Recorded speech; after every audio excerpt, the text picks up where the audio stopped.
Oh, and we're live. I'm Irving Twin. Welcome to After Hours. There's nobody here yet, but that's okay. I'm here with Craig Bragg. Hi, everybody. That was too good. That was a little lame. Oh, how you doing, man? I'm good. How are you? Not so bad. Not so bad. So you had the day off, you lucky duck.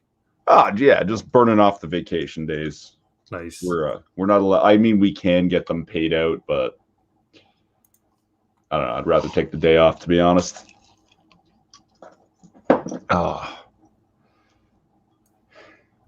So, it's been a busy week. Yeah. Derek Chauvin got convicted of everything. I know. Unbelievable. But apparently that's not enough for them. No. Not justice. Justice isn't justice. No. Not when there's black people involved, apparently. Yeah, it's I mean, watch Candace Owens' most recent rant, and she talks deeply about that, or goes in depth about that Micaiah Bryant, I think her name is. The girl who got shot in, what city was it? I don't know. The one that LeBron James made a stupid statement about and then walked it back, but not really. Yeah, I made a banner for this. Of course you did. Yeah. Because apparently this is one of the takes. I pulled up some tweets before. I'm sure everyone's already seen it, but this is just too good. Where the hell is this crazy woman?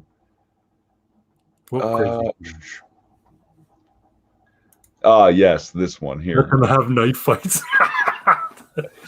Spicy. Jesus. I can't read that. My eyes are terrible. Okay, here we go. A black teenage girl named Micaiah Bryant was killed because a police officer immediately decided to shoot her multiple times in order to break up a knife fight. Demand accountability. Fight for justice. What? So the cop's doing exactly what he's paid to do, which is to protect people's lives. And how dare you break up their nice little friendly knife fight? Oh yeah, no, there was an even better one. And it was like, did the other girl have a knife? I don't believe she did. No, yeah, it's not a knife fight. That is a stabbing. That's right. You fucking clown. Here we go. This is the one I was looking for. Teenagers have been having fights involving knives for eons. We do not need police to address these situations by showing up to the scene and using a weapon against one of the teenagers. Y'all need help. Jesus fucking Christ. Pardon my French, but that is wow. Trying to minimize what was a stabbing in broad daylight against an unarmed. I mean, I'm looking at the stills and the video. The other girl does not appear to be having a knife. As a matter of fact, she's holding up her hands in defensive poses, right? So I actually saw a very interesting angle, which is not just the cop's angle. And that's Micaiah. Yep. Was apparently the one who called the police, and that's why there's this big confusion over all of this. Why did she call the police? She was claiming that the two other girls that are there were like harassing her and had put hands on her mother or something. Yeah. But the cop shows up and the two supposed aggressors are away from Micaiah. Micaiah, from the angle you can see her entering, she must know the cop is there. She runs and tackles one of the girls, and the cop tries to get her off. And when she gets up, she has a knife in her hand, and he's telling her to drop the knife while she turns around to stab the other chick. So there was no fight happening, and she came back to retaliate. Yeah. That's fucked up, man. Yeah, it's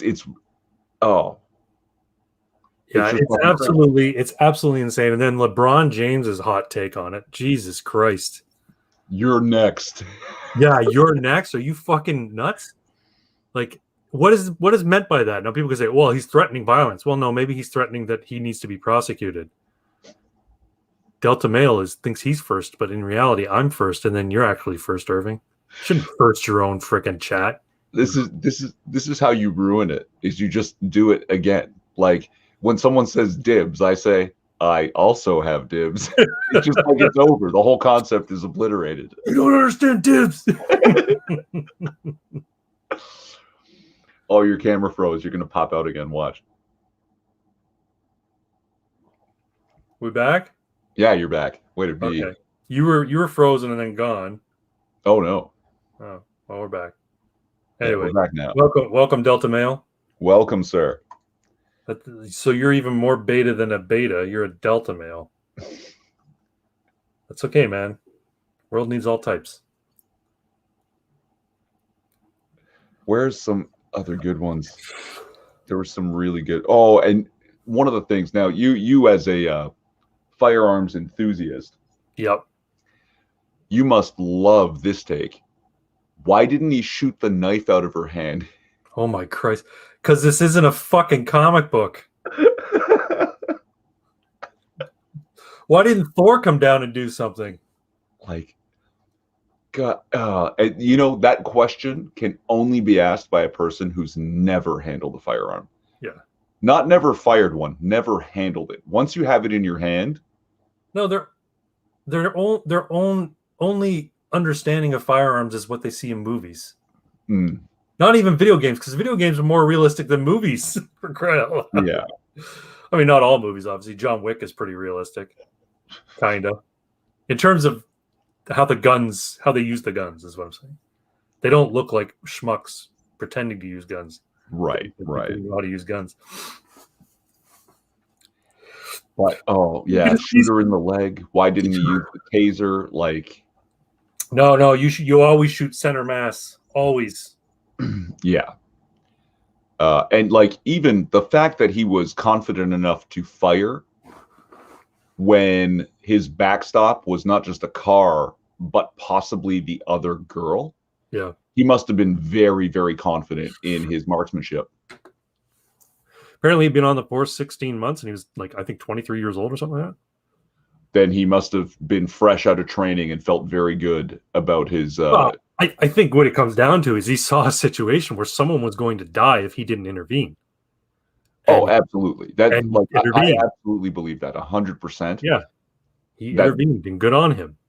And the fact that they're trying to vilify him now, say he did something wrong, it just shows the complete disconnect that people have from reality when it comes to, the topic of racial justice and death by cop in terms of the the African American community. Here's a piece of advice I'd like to give every African American in the United States. Don't commit crimes. And when you do commit crimes, don't run from the fucking cops. Don't try and fight the fucking cops. Don't try and stab another person in front of the cops. That would fall under committing a crime. Yeah. And you know what? And if Black Lives Matter really fucking cared, and they don't, they're just race-baiting grifters. They should call themselves Black Thugs Matter, because that seems to be the only people they've jumped to the fucking defense of. Remember Breonna Taylor? The apparently shot dead sleeping in her bed. That one? Is that her? I think so. But she was a young kid, if I'm not mistaken. She wasn't like a woman. I thought she was wasn't she like a young kid during riots in Minneapolis or one of the maybe I'm thinking of a different. There was a young girl. No, but I think this is in relation to Breonna Taylor. So Breonna Taylor's family, approached Black Lives Matter saying, hey, we're in rough shape since Breonna died. Any money that you may have raised, we could use. Do you have any funds set aside for victims of, violence? No, I got to buy another mansion. Don't you know? Sorry. You can come stay at my mansion for a weekend. You can sleep in the pool house. Yeah, it looks like a shed, but I could put a cot in there for you. I'm pretty sure I had done something like this in a video, like that BLM since 2016 has raised over $1 billion in donations. I think it's closer to like 10 billion. 10 billion now, eh? I think so. And I was asking so have you heard of the programs that BLM is running for inner city youths, like after school programs and welfare help for victims of crime. And what neither have I. Yeah, it's just money disappearing. I want to say hi, Mike. How you doing? Thanks for coming, my dude. Congratulations. I mean, welcome. Sorry, my salutations are all fucked up. It's been a long week. Well, who you been congratulating? No, I meant to say welcome, forgotten Canadians, and I said congratulations instead. Because I'm retarded. Oh, and this is like, where is everybody? The shadow ban is real. Yeah, no, I made the mistake of putting it out on Twitter. So immediately, yeah, shadow ban activated. Yeah, everything's still illegal in my province, so everyone should be available to watch the live stream. I don't know what's up with them. They should be receiving the notifications too if they're subscribed. I don't always receive notifications to you, and I have that bell turned on. And I literally watch every single one of your videos. I watched your fucking video about the story of the ducks. I watched it beginning to end, Craig. Good for you, man. Hey, it wasn't a very long video. It was only 6 minutes, but I meandered to get there. I meandered to get there. But that's my way. That's how I tell these jokes, because you get lulled into a false sense of, oh, this sounds like an interesting story. Nuh-uh. It's a fucking dad joke. Suck it. It only hurt me because it was masterful. My buddy, I told you, my buddy messaged me after he watched it. God damn it, Craig! And I knew what he was talking about. Yep. You're just waiting for it to roll in. Oh my God. Let me see. Can I find? Oh, my mom told me a joke last night that I can share at some point, but and I'll give it my own. I'll give it my own spin. Oh, we'll definitely do a jokes part later. There we go. This is just another one I just found. This is a person with a good take. We've gone from knife fights are a sacred part of childhood to all cops can easily shoot a knife out of a hand mid-stab. Absolutely. Oh, just like what goes through people's heads? Nothing. Well, you know what didn't go through that chick in the pink's head? A knife. Because that cop blew that girl away. Yeah, saved her life. And what are some of the other mostly peaceful knife fight? That's mostly peaceful knife fight. Yeah. Oh my God. Yeah, no, the media's been pieces of shit on it as well, but you don't expect anything better from them. But they were originally saying unarmed black woman, unarmed black teen. Oh yeah, no, the claim it wasn't until the body cam footage came out, which was like almost instantaneously, that they had to retract that. Because, you know, I think they have their headlines and their little chyrons. They have like them copied and pasted from, like, you know, just a string of you know, preset ones. Unarmed black teen shot by cops. They probably like that's a favorite headline. They even gave fake details in one story, and I can't remember which outlet, might have been CNN, where they said, "Oh, she had already dropped the knife on the lawn."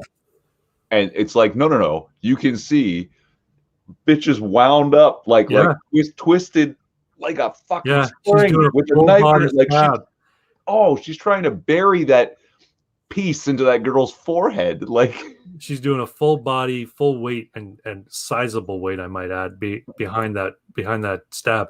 Do you ever see Rebel Without a Cause? No. Oh, it's a great movie. You should watch it. But in Rebel Without a Cause, the James Dean character is new to this city, new to the school, and he's trying to get in good, you know, be popular, that kind of thing. And he hooks up with a bunch of like, you know, rough and tumble kids at the school. And they talk about doing a knife fight. They're going to have a knife fight. So they all have knives, little switchblade kind of things, right? And the guy instructs them, when you do the knife fight, you're not stabbing. You're just trying to nick the guy with your knife. So none of this. You're just going to go nick. And ultimately what ends up happening is, well, I won't spoil it for you, but things go awry, let's say. But yeah, if you want to call that a knife fight, okay, that would be a knife fight. But then Mumbledy Peg is like a knife throwing game too. I know that word, and I can't remember for the life of me what the If fuck. I'm not well, it's not really Mumbledy Peg. Mumbledy Peg's a different game. It's really like, it's very tame and it uses wooden pegs. But maybe there's a different name for it. I've heard this referred to as Mumbledy Peg. You stand on a wooden dock about 5 feet from your opponent, and you throw a knife between their legs. Oh my god!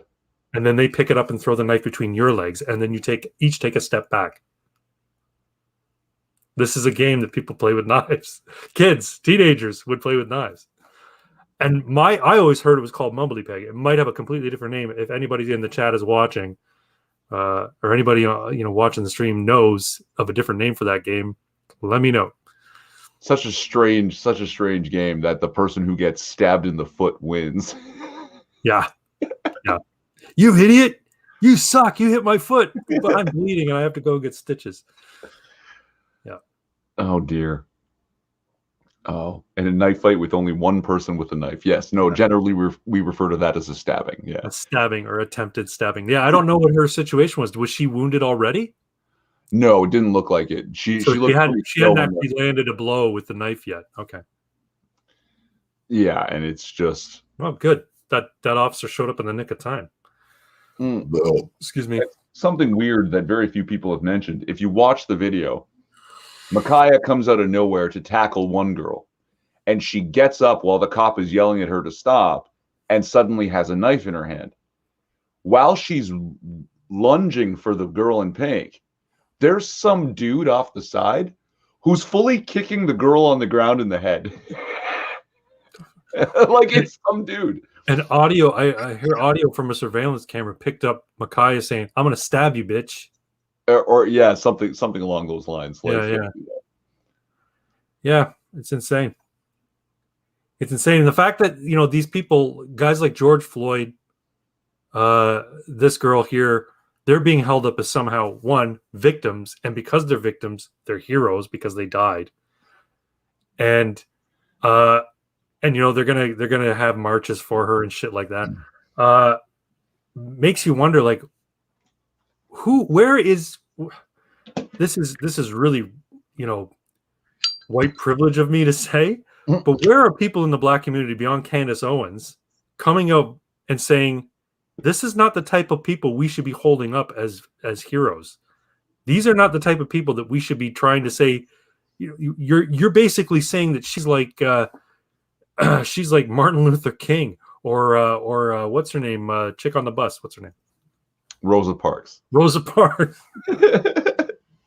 Or Harriet Tubman. You're acting like she's at their level. Like, give me a fucking break. She's a thugette. Rosa Parks was a media plant. Do you know that? That weeks before, a pregnant 16-year-old black chick did the exact same thing. Okay, and if I recall correctly, most of the people on the bus were okay with it. It was just the bus driver who was trying to be a dickhole about it, and everyone like, just leave her alone. Yeah, but she was not. What's the word? Optics friendly. Right, because she's 16 years old and pregnant, yeah. Right, and so they recreated it with Rosa Parks, right? And put that on the media. Now, they don't even think that's a good idea, right? Like, no. What's that?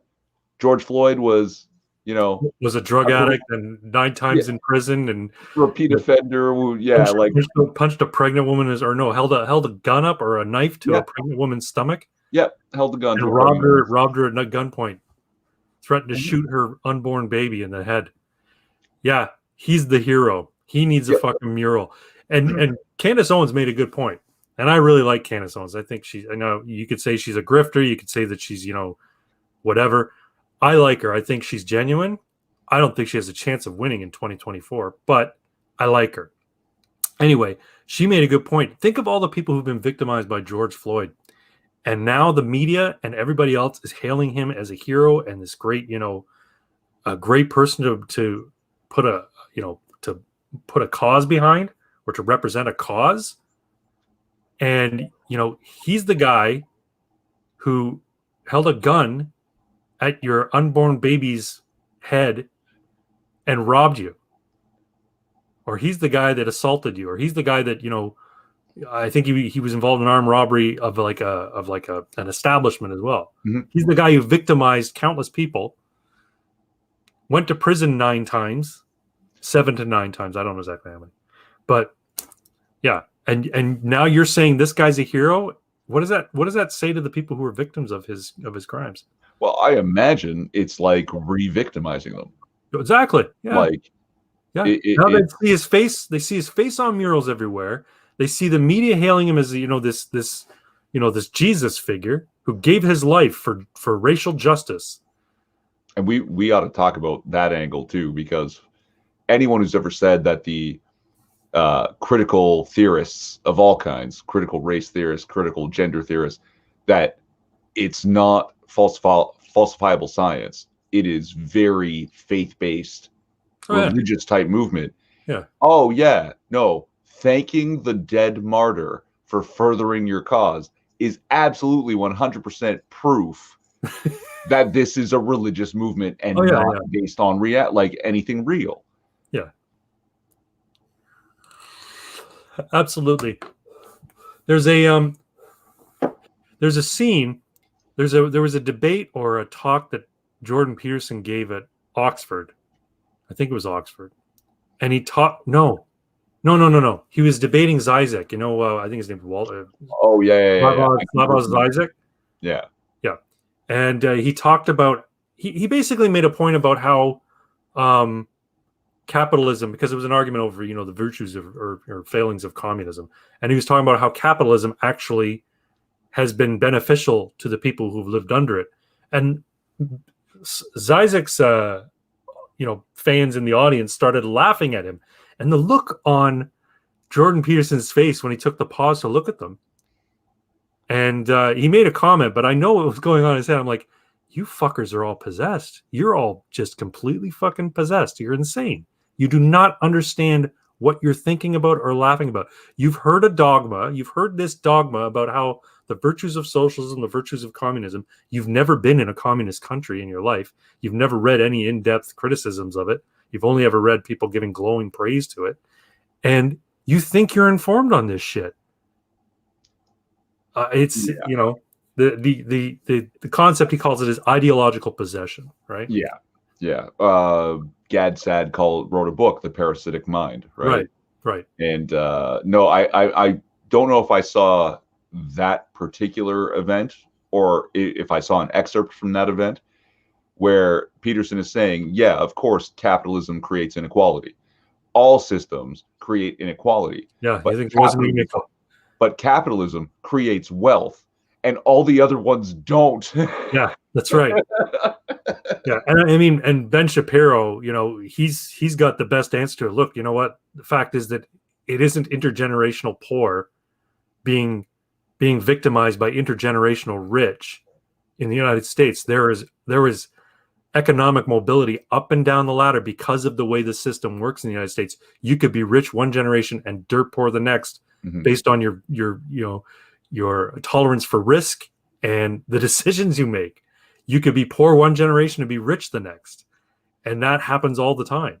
It's not like you know, this legacy of royalty that goes on in, you know, former monarchies. It's not like, you know, in Russia where the people were in the government, they were set for life, and so were their kids and their kids after that, unless somebody stabbed you in the back, right? And there was always that maneuvering going on.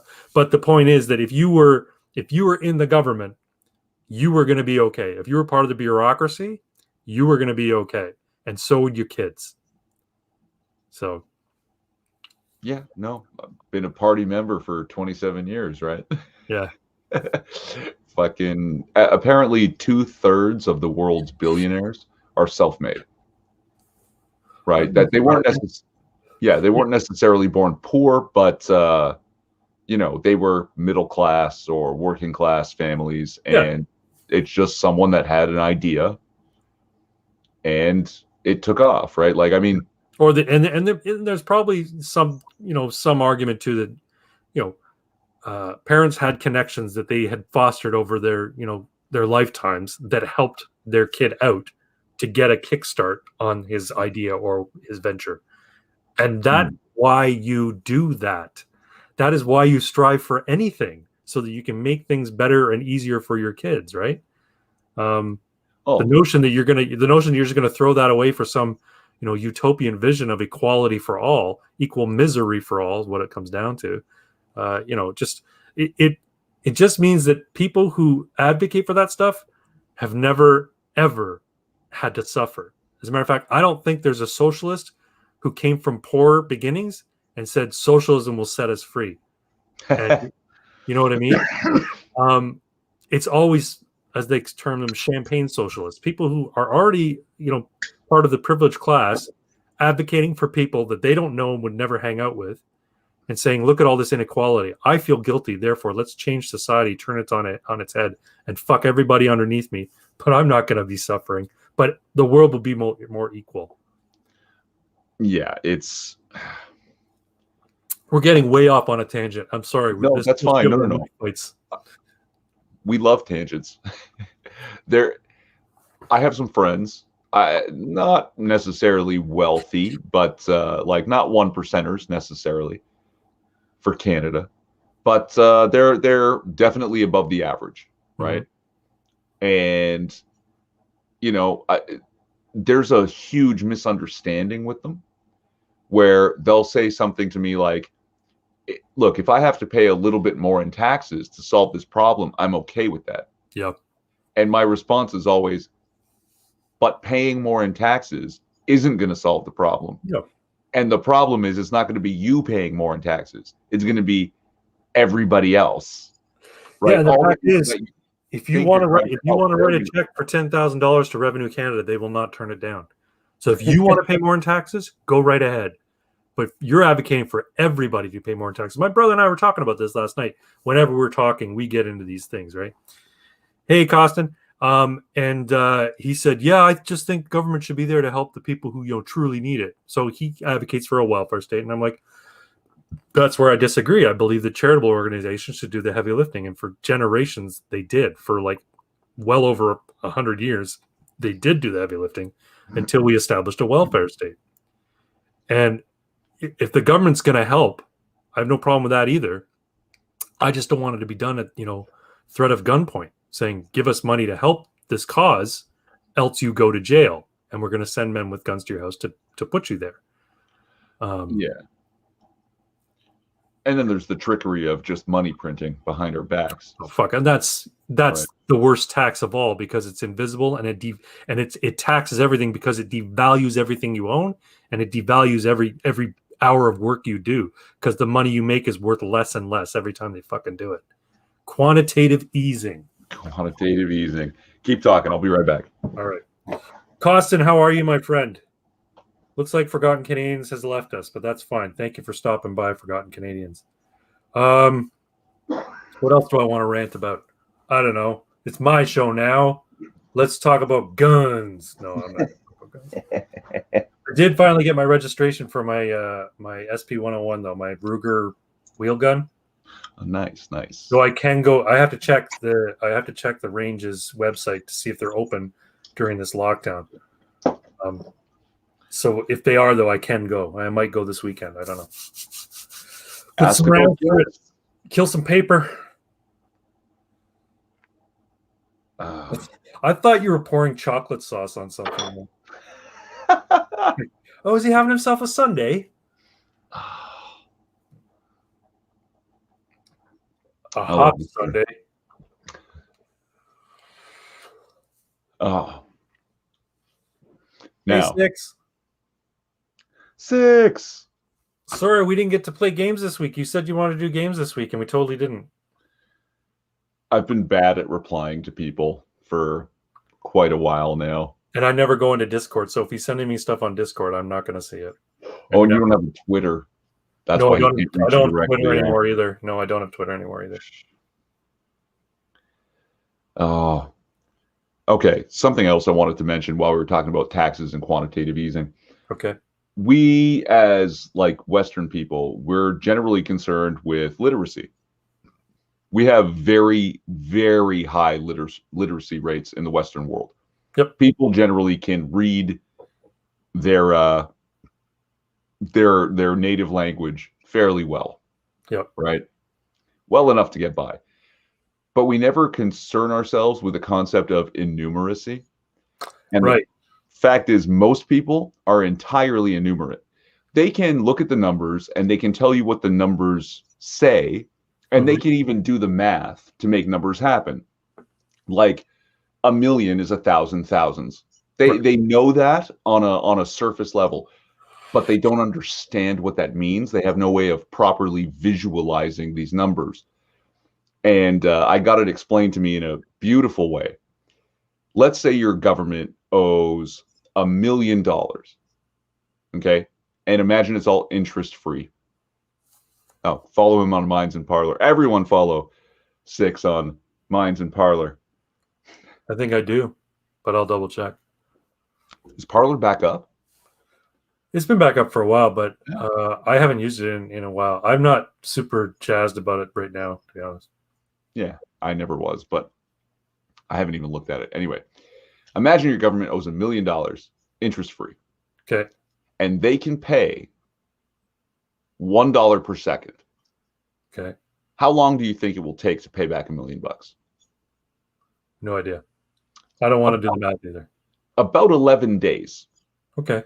Okay, that's pretty quick. That's not a lot, right? Yeah. So now imagine your government owes $1 billion. Same rules. No, no interest. $1 per second. How long do you think that takes?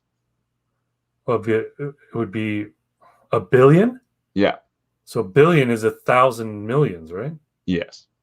And if it takes 11 days to do $1 million, yeah, it's 1,000 times 11, right? Yeah. Yeah. 11,000 days. But what is that? In years? That's 31 and a half years. Yeah. Our government is about to be $1.8 trillion in debt. Dude. With no interest at $1 per second, that will take 60,000 years to pay down. Okay, that would take 10 times longer than our society as we know it has existed. With no interest. No, I realize that, but that's going on the assumption that our current monetary system is going to remain intact and keep chugging along the way it does. It's not. That's what the Great Reset is all about. No, yeah, but you're also not just individual debt that's going to be forgiven. It'll be national debts that will be forgiven, but it comes with certain requirements, and part of that requirement is global communism.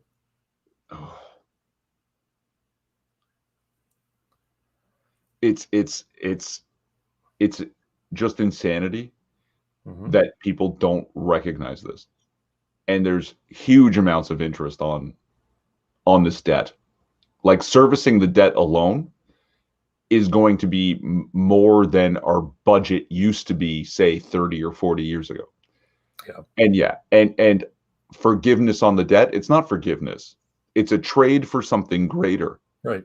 The people, the internet, what is it, the IMF and the World Bank, they're not going to get nothing out of this quote unquote forgiveness. No, they're going to get the country. Yeah. As private property. The World Economic Forum Board of Directors. Do you know who's on that? A few. I only know a couple of names, but well, Klaus Schwab runs it. Yeah. Right. Oh, is Chrystia Freeland on it? Chrystia Freeland's on it.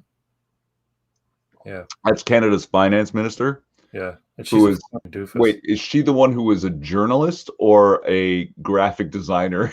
I have no idea. No, yeah. A drama teacher runs our country. A graphic designer or a journalist is our finance minister. Like, you know what Chrystia Freeland is? She's the woman who walks through the office wearing a dress and her fucking winter boots. That's Chrystia Freeland. And that tells you everything you need to know about her.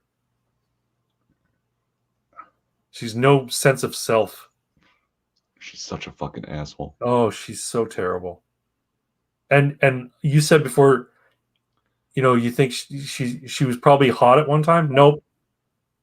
She wasn't hot ever. Really? She You was went back?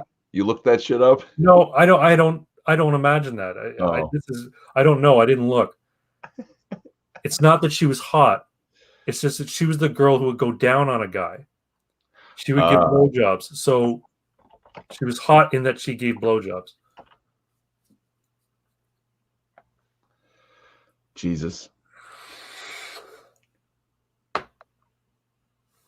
You're damn right you can't, Six. You can run Canada.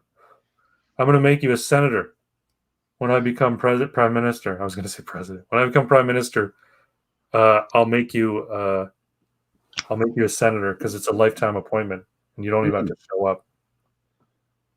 Okay, here's something. Another thing.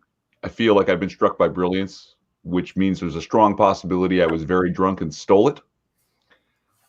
Okay, we were talking on your show last week. You're frozen. What's that? Who's frozen? Can you hear me though? Oh, I've lost Craig. I don't have Craig.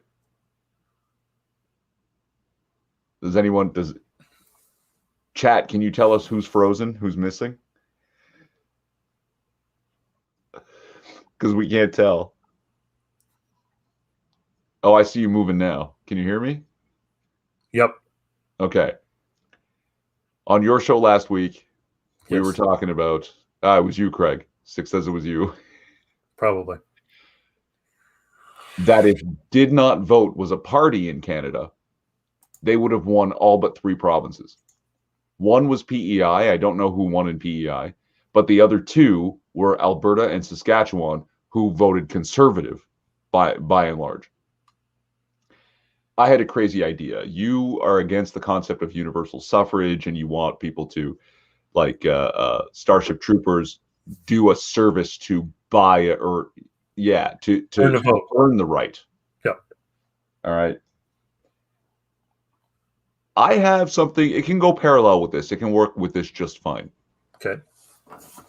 Make Did Not Vote a default party. Okay. If your riding can't be arsed to go vote for representation and Did Not Vote exceeds the leading candidate's number of votes, the seat remains empty and your riding gets no representation until the next election. Good idea. I think that's a brilliant idea. Much better, I think, than Australia's everybody votes or goes to jail or whatever the hell. Like, you can't force people to vote, but there should be some kind of consequence involved. Yeah, I would agree. My concern there, though, and this is just throwing a fly in the ointment, is that they'll redistrict ridings and they'll chop things up so much more so that they never have to worry about that.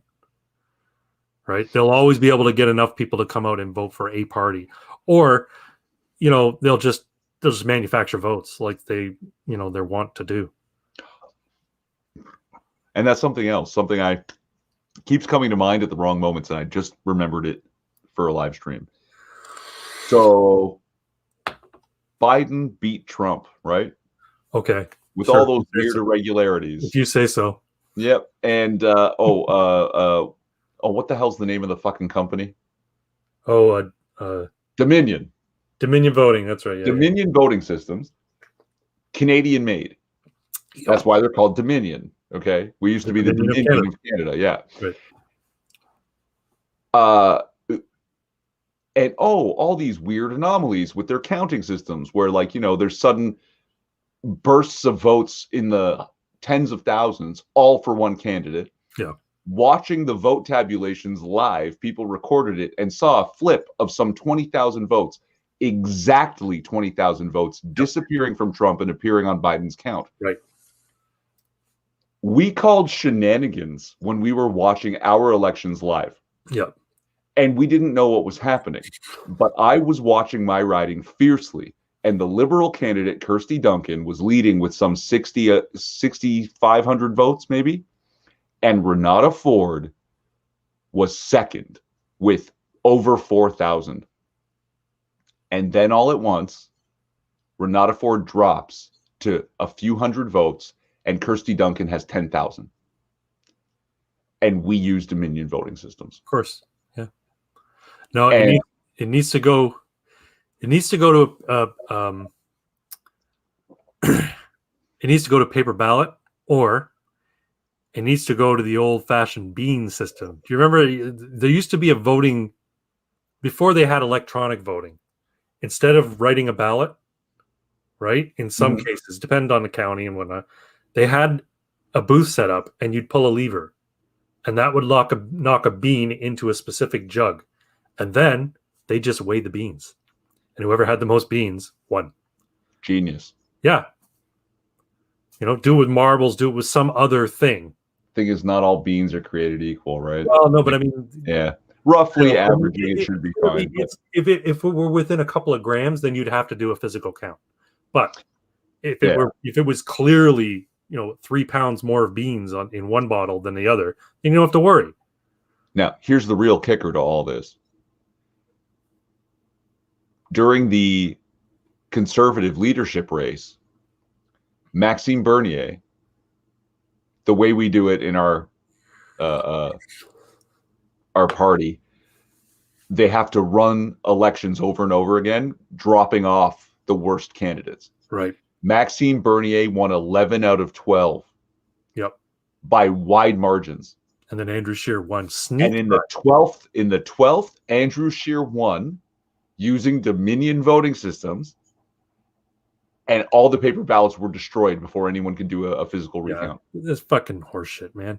That's why I'm saying democracy is garbage, because it has no value, because it doesn't matter if you vote. And I fully empathize with people say, I'm not going to vote. I don't care about it. I don't pay attention to politics. And I think that's a bad attitude to have.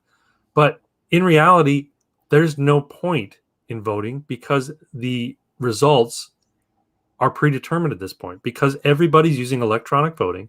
They can easily be manipulated, and they just don't fucking care, because nobody's paying attention. And they know that now. They know that nobody's paying attention. They also know that the media is going to say whatever they tell them to say. So democracy in Canada is bullshit. It's garbage. It needs to be completely overhauled. I'm not a Luddite. I don't think we should return to old ways. Return the monkey. I don't think we should return to old ways just because, I'm against progress or I'm against technology. I think there's a way to do electronic voting that is secure using blockchain, but I don't know how to do that, but I'm sure somebody does. But the concern I have is if it's electronic, then somebody can manipulate it. And then if they can manipulate in such a way that it's untraceable or you can't find it out, or that requires, a team of digital forensics people to sort out whether or not there was shenanigans, then it's pointless in using it. It needs to be simple and archaic. That particular thing needs to be simple and archaic. That means paper ballots. Are you frozen, or are you just really still? No, you're just really still. Sorry. That's okay. It needs to be paper ballots. It needs to be beans in a jar. It needs to be whatever they want to do, whatever manual system they want to do, so that there's no question about how the votes were cast. And I also think we shouldn't take a vote from just every schmuck who walks into a polling station. I do think that people need to be engaged in politics to cast a vote. And I know you're not just against the technology of it, because I'm sure you'd be happy to have all counting of physical ballots live streamed from multiple angles across the internet for all to see. Why not? Yes, yeah. Perfectly. The problem is a hackable system. Right. A manipulated system where you can't really manipulate a live coverage of physical counting. That would be some serious magic. And if somebody had that technology and meant to do it, why not? Why couldn't you stream them counting the ballots? No. You could, but if you could hack it, if you Right. could hack that and make it look like Oh, I all see. those Like votes went the way you fake want, election count is what you're saying? I think you've worked hard enough that you earned that, sir. You can have that win. I'd be okay Yeah. with it. You must really want to turn this election Yeah. because you spent a lot of time hacking that live stream and putting in your own your deep fake ballot counting. But no, then you have multiple outlets. They can't all be hacked. Multiple outlets with multiple cameras doing it, right? Exactly. Yeah. Well, when I become prime minister, this is all on the table. Don't worry.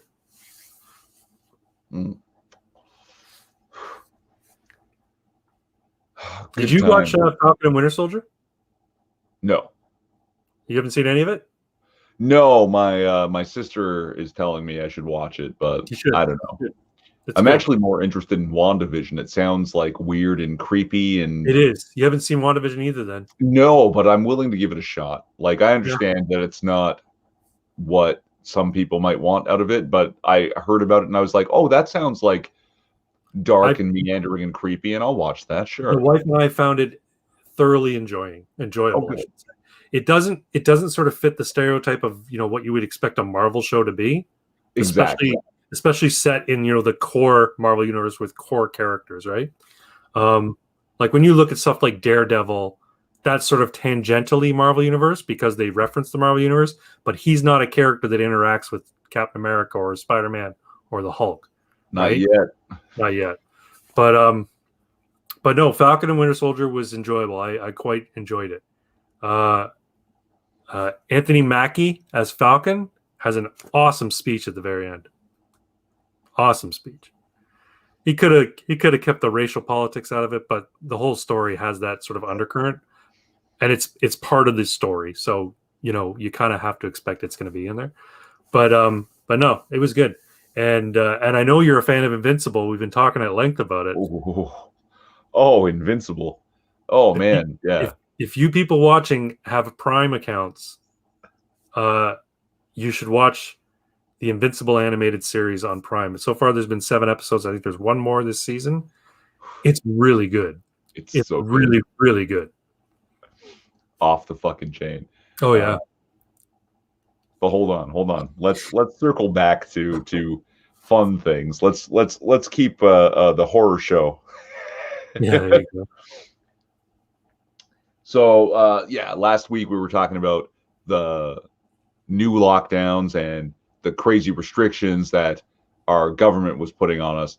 And also over the next couple of days, I found a string of tweets from different municipal police forces basically saying, fuck that noise. We're not stopping random people on the street. We're not going to pull over cars to check if they have somewhere to be during it, right? And it was like Toronto Police Services actually did it. Hamilton, Barrie, Peel Region, York. The only one that I know for sure didn't was the OPP. Right. And that leads us to this fun time. You guys ready? I'm gonna throw this up here. I haven't seen this yet, so. Oh.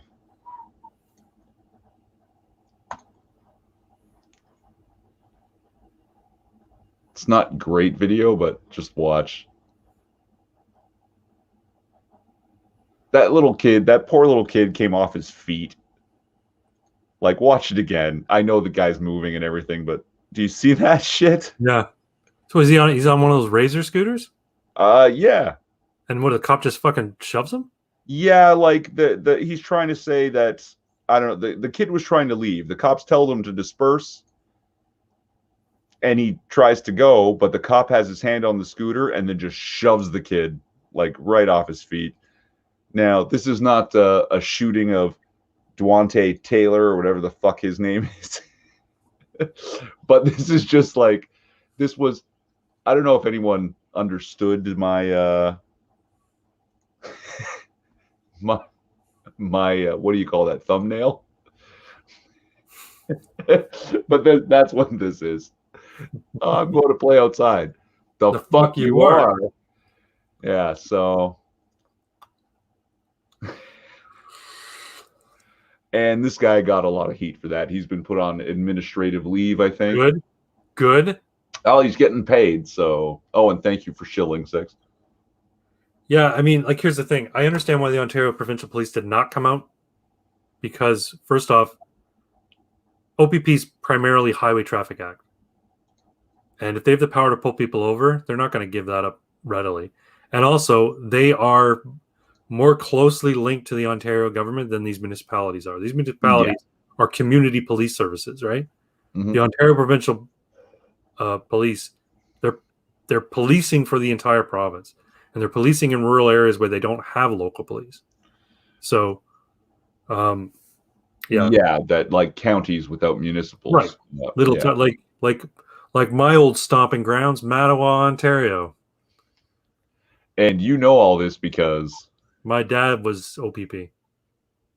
So I'm curious if you're willing to share. How does he feel about that crap? I haven't asked him. He's retired. I try not to engage in politics with my father. My father suffers from a neurological disorder. His emotions can get the best of him when he is exposed to something, or something strikes a chord with him, and he can become profoundly sad or profoundly angry or profoundly hysterical. Like if something makes him laugh, he busts out laughing and he can't stop. If something makes him upset to cry, it's bad. So and there are certain things that set him off, and so I just don't discuss that stuff with him. I do talk about it with my brother all the time, but I don't discuss stuff with him. I got whiskers all over my shirt. I shaved tonight, so it doesn't look like what I did. I trimmed my beard. So they're your own whiskers, not the cat's whiskers. They're mine. OPP shoves kid. I'm down with OPP. Yeah, you know me.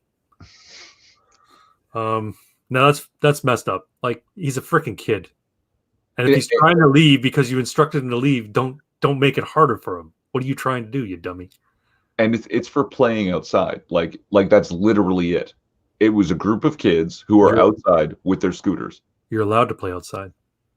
Not in the group, apparently. That cop took offense to this. Right.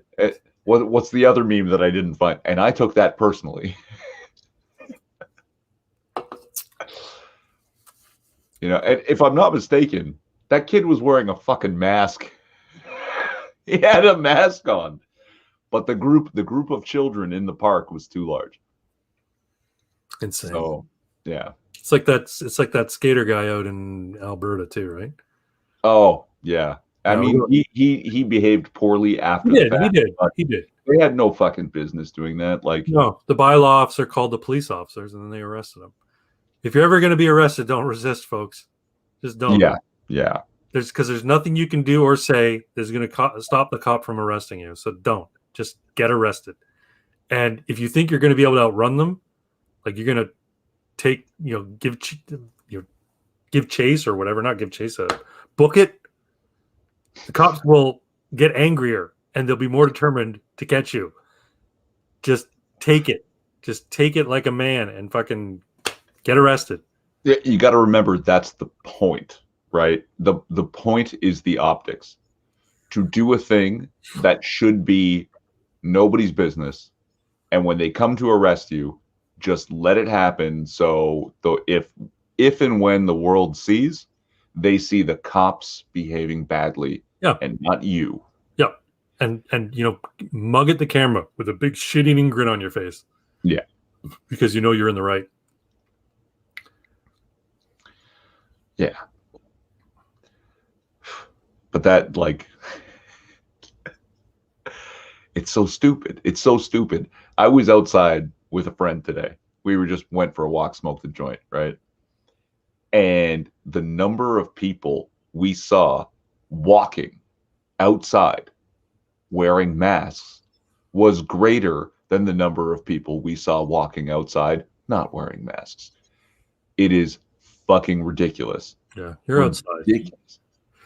The masks are so when you're in a place that you can't socially distance, you're not risking sneezing or coughing on someone. That's all they're for. You don't have to worry about breathing on someone and they're going to die. Like, I'm imagining that they're imagining that COVID is like a horror movie, like what are the ones that Evil Dead movies, where it's that invisible force where it's just the camera that moves forward and it's hovering above them. And the moment they take down their mask, it's going to in on them. And it's like, that's like, what is, how? Yeah, how the idea that there's this cloud of virus floating around everybody, like Pigpen in fucking Peanuts. Yeah. That's not what it's like, folks. I mean, what a weird time. It also doesn't survive in sunlight. And it doesn't survive on surfaces for longer than a few seconds. So come on.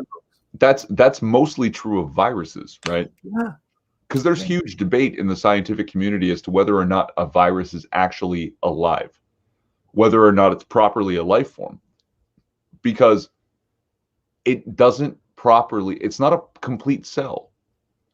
Some of them have DNA, but most of them have RNA, and they don't have a cell wall. They have a protein barrier that's not the same as a fully formed cell wall. Okay.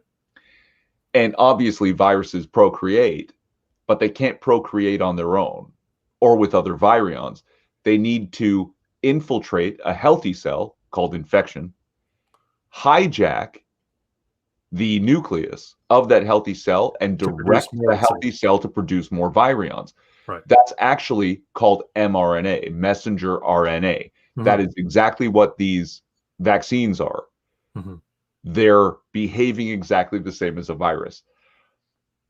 But the virus itself is not necessarily a life form. Mm-hmm. So, yeah, no, it's not just existing as a cloud somewhere. The protein barrier breaks down a lot more easy than a cell wall. Mm-hmm. So sunlight, any desiccant, anything that has the power to pull the moisture through will destroy the protein barrier. Like, Craig, if you had coronavirus, if you had COVID-19 right now, and you sneezed into a Kleenex, and I let that Kleenex dry out for 10 minutes, and then I ate that Kleenex, I couldn't get it from you. I dare you. But that's how. No, you know what? Here's the thing. You're safe because you drink alcohol, and alcohol is going to kill any virus. I'm safe because I vape. And I told you about this study, right? No, which one? So they did a study a while back. There's two main ingredients in e-liquid. Mm-hmm. Vegetable glycerin and polyethyl glycol. Polyethyl glycol is what they've replaced antifreeze with. So antifreeze used to be much, much worse, right? Mm-hmm.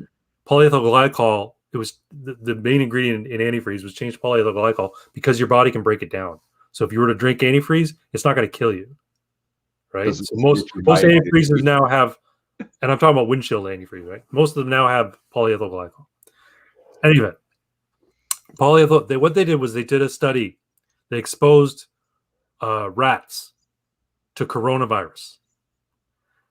The control was just the rats exposed to coronavirus, not COVID-19. Coronavirus is just a family of viruses. Yeah. Exposed it to a coronavirus. The mortality rate amongst the rats who were just exposed to the coronavirus was, I can't remember the exact details, but it was much, much higher than the ones who were exposed prior to the virus, aerosolized polyethyl glycol. The polyethyl glycol aerosolized in their chambers and then exposed to the virus, much higher survival rate. So this polyethyl glycol getting into my lungs is preventing the virus from surviving in my lungs. Interesting. Yeah. I don't know the actual, finer details of that, but I read about this study. So, well, strong correlation is not necessarily causation, but it warrants further study, right? Because maybe I know they call them PG-VG on the mix. They should tell you if it's like 70-30 or 50-50. Yeah. That maybe the PG can't harm a proper cell wall, but it can take apart a virion's protein barrier. Yeah, my guess or my thought is that you put it in your lungs, all the cilia, or whatever they call it. Yeah. Gets this thin coating of polyethyl glycol as well as VG because it's vapor. It's going into your lungs. Most of it's being expelled out of my mouth, but some of it's staying in there. Perhaps that's protecting the cell wall from invasion by an mRNA virus, right? That's my thought. but I don't know. I'm not a scientist. I'm not an immunologist. I'm not a chemist.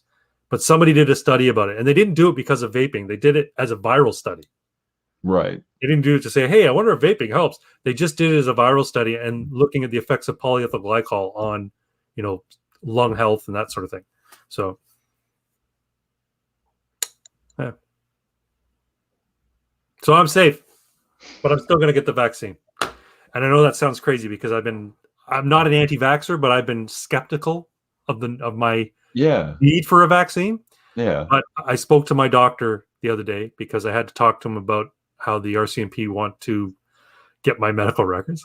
But I spoke to the doctor the other day, and I asked him. I said, I'm considering getting the vaccine. I'm not 100% on board about getting the vaccine, and I'm wondering if you think I should get the vaccine.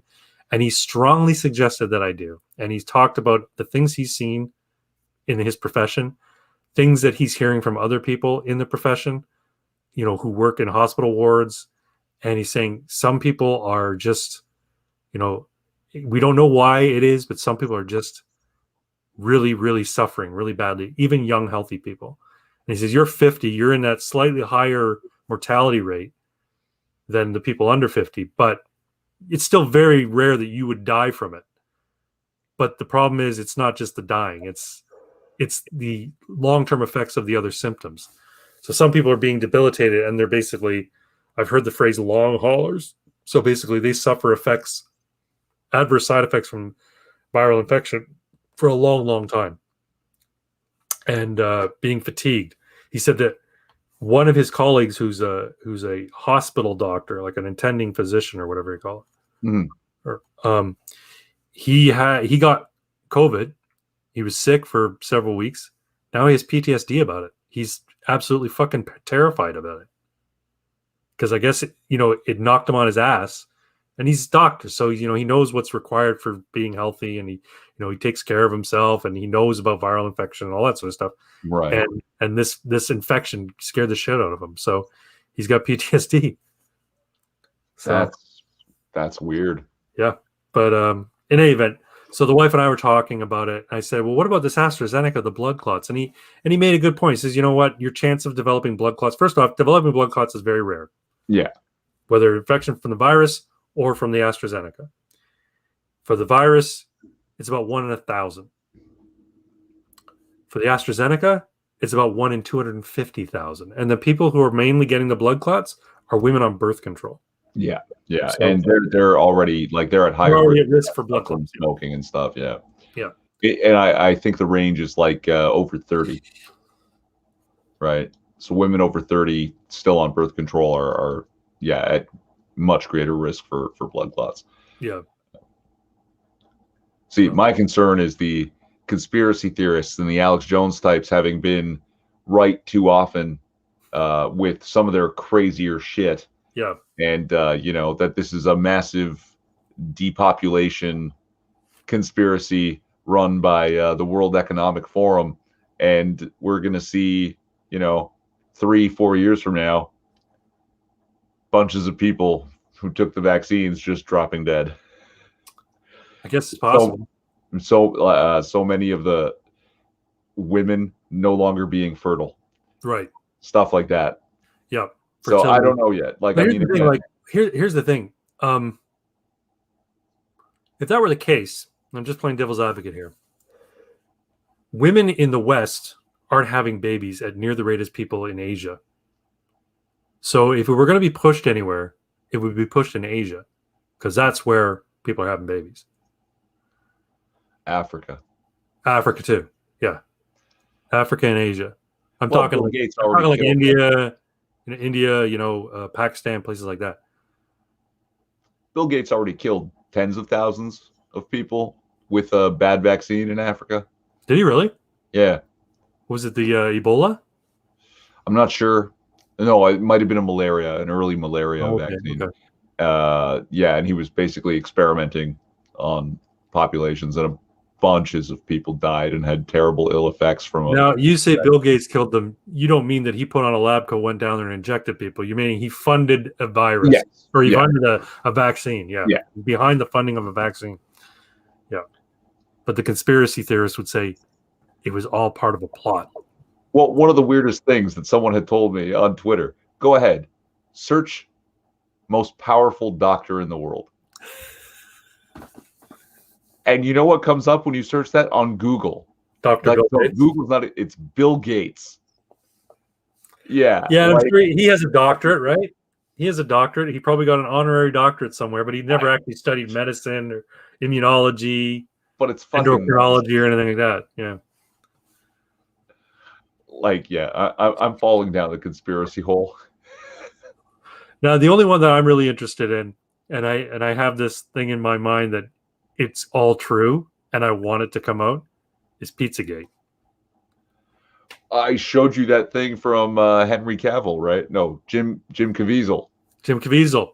Yeah, and I want to see that movie now. It's not out yet, but I want to see it. The Sound of Freedom. Yeah. So Sound of Freedom. Yeah. It looks good. It's based on a true story, right? This group of people who go around and rescue kids from around the world being trafficked. And people have been, like, Hollywood people, slowly but surely have been blowing the whistle for a long time. Like, going back to, I think Corey Feldman was really the first big one. He came out quite vociferously and said, yeah, this shit's going on, and it's the biggest problem Hollywood has. But the thing is, he didn't name names. He was worried about a lawsuit or retribution or what have you. I remember Isaac Cappy. Yeah. Said, hey, I'm going to tell you who's on that list of people doing this, and I don't need a $10,000 GoFundMe to do it there, Corey. And he listed a bunch of names, and then he fucking died.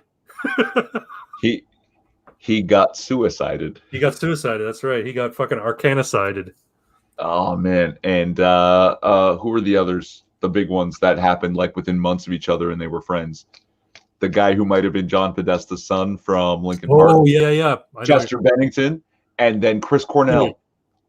Dude, he's fucking Podesta's son for sure. He's absolutely. Look at the face. He's absolutely Podesta's son. Their face, yes, but I need a better look at their ears. I think they're pretty close as well. That is a huge deal. Just because you have a person, just because you have the same skull structure as your dad, doesn't mean you're gonna have his ears. No, but the ears can tell a lot. Like, you'd be very surprised. Here's the thing: phenotypically, I'm almost a clone of my father. Really? Yeah, with the exception that he's got a much bigger nose than me. He's got the nose from his mother's side of the family. I have the nose from my mother's side of the family. But you take a look at a picture of my dad when he was like 15, and then you look at a picture of me when I was 15, spitting fucking image. It's insane. Yeah, same thing with me and my dad. We even have a mole on the same spot on our head. I've got this mole. He's got the exact same one. Yeah, that's very cool. But I've got pictures of my dad from when he was like 15, 16. And he was much larger than me when he was a dad, but so we didn't look the same. But I looked just like him when he was 15, 16 years old. It stands to reason. You got 50% of his genes at least, right? So, but Chris Cornell, right? Like, these are two wildly successful people, and I don't mean, they're successful, why would they be upset about being raped when they were a kid? No. You're successful and wealthy, and you have access to the best help in the world. Right? How did that happen? And you say the wrong thing at the wrong place in front of the wrong people, and they'll kill you. Yeah. You even let on that you might. Well, and what's great is they were working together. Anthony Bourdain is another one. I'm sure he's the third. There's a fourth guy in this group. Chester Bennington, Chris Cornell, Anthony Bourdain, and the fourth guy is his name. Like, it sounds like a stupid berry. It's not a acai berry. His name is like acai or something. Acai, yeah. And that's how you say the berry, acai berry. The four of them were working on a film project to expose this. Yeah. I'm surprised Macaulay Culkin's still alive. Because he has a band that's reference to Pizzagate. because he went through all that shit back when he was a child actor. Remember Todd Bridges from fucking Different Strokes? No. You're probably too young for Different Strokes. Different Strokes was a show starring Gary Coleman and Todd Bridges, in which they were two young black boys adopted by a wealthy white man in New York City. Todd Bridges got heavily into drugs shortly after that show. He became a very, very messed up individual. They did an episode on that with Gordon Jump from WKRP fame, where he owned a bike shop and he molested, or he tried to molest Gary Coleman's character Arnold, but he ended up molesting Arnold's friend, and they were talking about child molesters and a little bit. Anyway, my suspicion is Todd Bridges was also a victim of child molestation while he was working in the entertainment industry, and that's why he's so fucked up. That's why he got so fucked up. Is he still alive? Is Todd Bridges still alive? I'm not sure. I don't. But he was the Corey Haim of the two Coreys. Like if those two black kids were the two white Coreys, he was the poor Haim. Yeah. Well, here's the thing. The funny thing is, Gary Coleman, right? Because he has that condition, he's older than Todd Bridges. Right. He's this little miniature black kid, but he was like 2 years older than Todd Bridges' character, and he never got bigger. Anyway. Oh, we got here comments. Vexen X says, "Oh yeah, that really opened my eyes. My eyes were already open, but that, man, I remember Different Strokes. I've never had one, so I don't have one to remember. Just kidding. The Webster disease. Yeah, Webster had it too. What's his name? Manuel Lewis. Yeah. Mm. Yeah. Yeah. No, it's. But Jim Caviezel. Now that's I want to see that movie. I really want to see that movie. I don't know when it's coming out, but more and more people are getting the balls to come out and do it and risk the harm to themselves, like if it's true. You know what's funny? Luke Rudkowski, whatever his name is, the We Are Change guy, he made a good point the other day, right? So we had 24/7 coverage of the Chauvin trial over something that really should never have gone to trial.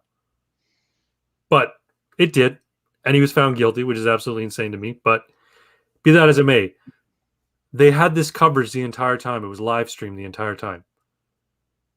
But the Ghislaine Maxwell trial? No. People can't see that. Is she actually on trial? She's in custody. She's going to trial. I don't know if it's started yet, but she'll be going to trial. But the judges said, no, we are not going to be. There will be no cameras in the courtroom. It's going to be basically a closed trial. People will obviously be able to go because the justice system allows for that. People can be in the gallery watching. Yeah. But I guarantee you it's going to be very controlled who gets into that gallery. Because, that was one of my next questions is what happened to Ghislaine Maxwell? She's in custody. And she will be going to trial unless she comes up with a plea deal. I would just love it if she fucking did a tell-all. She just said, he's one, she's one, he's one, he's one. Yes, she did that. Yes, Hillary Clinton ate a fucking baby. Yes, all this stuff. I would love it if she did that. I've got Frazzle Drip here on my phone. You can watch it, but that only works if you live stream from multiple angles, right? Like, oh man, technology. We can use it for good. Absolutely. Still haven't found any UFOs with it, but you'd think with all the phones, everybody's got like a high definition camera on their phone, there'd be more sightings of UFOs that, but there aren't. I soon. Like the Navy is slowly releasing recordings, right? Yep. NASA's keeping it secret. Yeah. They're keeping it secret and convincing you the Earth is a globe. Whoever thought a planet would be round? Why would it be round? But why would it be a plate? Oh yeah, like Oh man, that's the problem with conspiracy theorists is they can't take the W. You know, Yeah. globalists are putting chemicals in the water that's turning the freaking frogs gay. That's true, though. Yes, it's 100% true. And as soon as you go, wow, that's crazy that they're actually doing it. The conspiracy theorists say you think that's weird. Okay, there's an elite global cabal of child raping cannibals, and on top, which may be true, but they haven't proved it yet. So bear with me. Did you know that the lottery is just a means to catch unlicensed time travelers? Dinosaurs built the pyramids. I didn't say aliens weren't real. I said they're artificial. Chaos banking? There's no such place as Finland. Wake up, sheeple. Like they can't take the fucking win. Oh my god, that's hilarious. Oh, No, you know what? Here's the thing. I think this is the best logo NASA ever came up with. I don't like their new logo. I think this is a much better logo. I don't know the new one. The new one's the blue circle with the yellow with the red sort of chevron arrow thing, and then the Starfleet, the Starfleet Academy thing. NASA logo. Hold on. Yeah, it's Starfleet. This is the current logo. Let me share it. Yeah.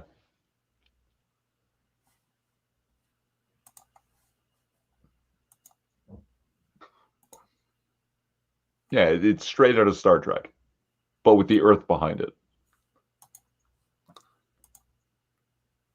No, it's that. Yeah. I don't like that logo. No, it's terrible. It looks dumb. And you know what? The conspiracy theorists, you know what the conspiracy theorists say? This little red arrow? Yeah. It's actually the tongue of a reptile snake person. Yeah. It's a forked tongue of a reptile snake person. See, but every fan of Warhammer Fantasy knows that that's the twin-tailed comet. Is that it? Yeah, the red twin-tailed comet that signifies the second coming of Sigmar. Oh, there you go. And the end times, right? Now,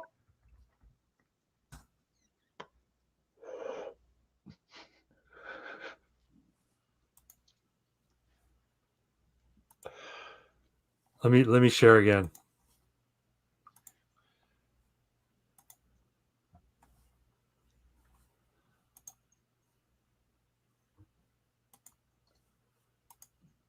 This logo is fucking cool.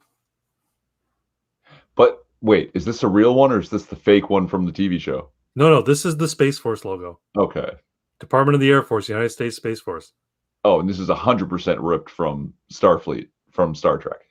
That's what they're saying. And people were complaining about that. They're saying that thing looks like a Star Trek logo. I'm like, no, that symbol has been in use by the Air Force and the space program long before Star Trek ever aired. Oh, so Star Trek ripped it, and now Star Trek ripped it off of the Air Force from the government, basically. So there you go. I like that logo. For whatever reason, I like that logo. Maybe because Trump came up with the Space Force, but that's not bad either. Oh, there's a couple of ones here. But anyway, I like the Space Force logo. I don't like the current NASA logo. I like the NASA worm that I have on my shirt. Yeah. Better logo. Okay, Vexen X says, I've been falling down some rabbit holes when I'm bored about aliens somehow being involved in the development of the human race. Strange but entertaining. Yeah, I saw a video about that not too long ago saying, you know what? There's enough stuff going on here, especially when you look at the difference between chimpanzee DNA and human DNA. The way it's split kind of defies logic on how it could have happened naturally. Keep talking. I'll be right back in 2 minutes. And if I'm not mistaken, I think Gad Sad talked about it. I might be confusing him with somebody else talking about it, but it was like somebody who, you respect. But now he's an evolutionary psychologist, but I think he also has training in evolutionary biology. That one was interesting. Yeah, no doubt. Aliens being involved in in human evolution. Yeah, I could see that. Why did our species break off, but the other great apes, didn't develop any further than they have? We all share a common ancestor, but what was it about us that branched into something called Homo sapiens sapiens? But gorillas, orangutans, bonobos, they moved down this other path where they didn't get an evolved brain, they didn't develop a forehead, opposable thumbs, and the like, right? VexNX says, but life doesn't quite make sense in the first place, so I'm pretty open to it. If life can happen randomly, not sure, because we're awesome. Seriously, I don't know. Luck? Yeah, it's probably random. No, I mean, it's all environmental stressors, right? So we were in a situation where, an evolved brain and, advanced tool use was beneficial to our survival. But we've seen chimpanzees and bonobos use tools, but not to the degree that we do. They've never developed fire. And they live in probably what was roughly what Homo sapiens were living in, like early Homo sapiens were living in back in the day. So why were the stressors not on them to evolve along a similar path to us? I don't know. If you've ever read comic books, Marvel's The Eternals is all about that, eh? And there's a Marvel series coming out called The Eternals. Basically, the Eternals came and manipulated primate DNA to evolve humans and basically mated with early humans to get us to the point we are now. There was a good series by Marvel, like a standalone Eternals series that was done back in early 2000s, mid 2000s. I don't know. Anyway, explored that a little bit more deeply. What do you think of that, Irving? Do you think aliens manipulated human DNA? Well, I'm totally into the idea of what they call panspermia, that like there is life in other parts of the universe, and any asteroid that's carrying a microbe can crash into a habitable place and life can begin. So that is that's a more it's a less conspiratorial idea that we're all aliens, like all life is alien. But I don't know, man. Like, well, if they did, there's an argument, but there's an argument for abiogenesis too, right? You get a bunch of puddles across the surface of a planet the size of Earth, and you hit them enough times with certain frequencies of energy, and they've got specific chemicals in them, organic chemicals in them, that they could ultimately start replicating. And there's the start of life, right? We haven't been able to replicate abiogenesis. It doesn't mean it can't happen. We've been able to create. Did you see this? They've created a little nano cell that has these little nodules. It almost looks like a four-legged. What do they call it? Water bear. What do they call those things? The tardigrades. Tardigrades. Yeah, almost looks like a four-legged tardigrade without a mouth. But basically, they developed this cell, artificial cell, microscopic thing that they can program and remote control. It can move through your body. I mean, we're so close now to having nanobots performing operations and killing cancer cells and doing all sorts of amazing things inside our bodies. Yeah. And that's, you're reading Vex and X's. Yeah. One thing that is interesting is stuff like the London, Texas hammer that was found encased in coal. Unless coal can be formed quickly, it seems like it changes the timeline of civilization. I'm not aware of that. Or was it that it was in rock, but the handle had turned to coal? It might have been that. Panspermia and abiogenesis aren't mutually exclusive. Panspermia just pushes the creation of life back and moves it. Yeah. Excuse me. Nice. But yeah, man. Universe is crazy. I hope I get to go to Mars. That's all I got to say. Yeah, they need at least Like, if I want to go, they need at least one useless person, right?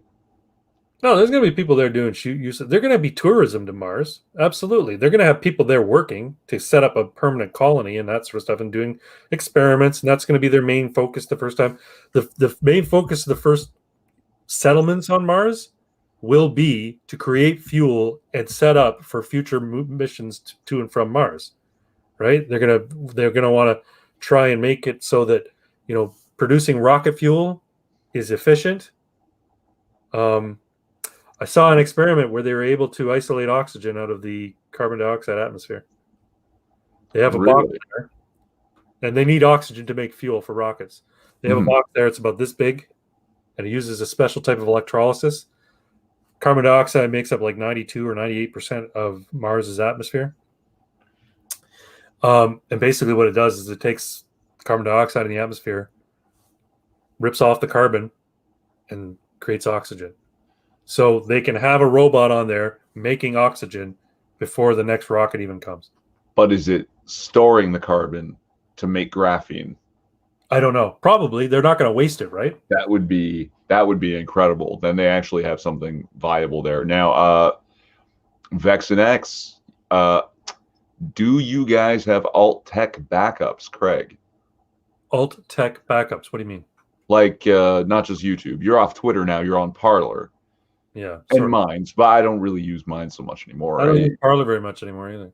Do you upload to BitChute? You everything gets mirrored to BitChute, right? I think eventually it does, but I haven't checked my BitChute in a while. It's another. I know, I give the guys a lot of credit because I've been informed that they're just a couple of schmucks in a basement or in a garage or whatever. So good on them. I just don't like the platform very much. You can't stream on it yet, but I should. You're absolutely right. I should. I will check my BitChute right now. The other thing I don't like about BitChute, with YouTube, I open the app, I'm already logged in. With BitChute, every time I open the app, I have to log into it, and there's no means to save. Like, doesn't matter. Every time I open it says log in. Jesus. Yeah. Okay. I have BitChute as well, and I started a Rumble. I've got like 2 videos up on Rumble. I don't know how to use it. It doesn't look friendly. That's the problem. YouTube's the friendliest one. It's true. It's the most polite tyrant on the internet. Yep.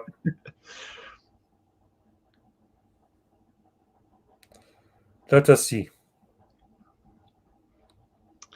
And yeah, there's a new one too, Odyssey, another new one. Yeah, Odyssey, which is part of the library platform. And now it doesn't want to log in.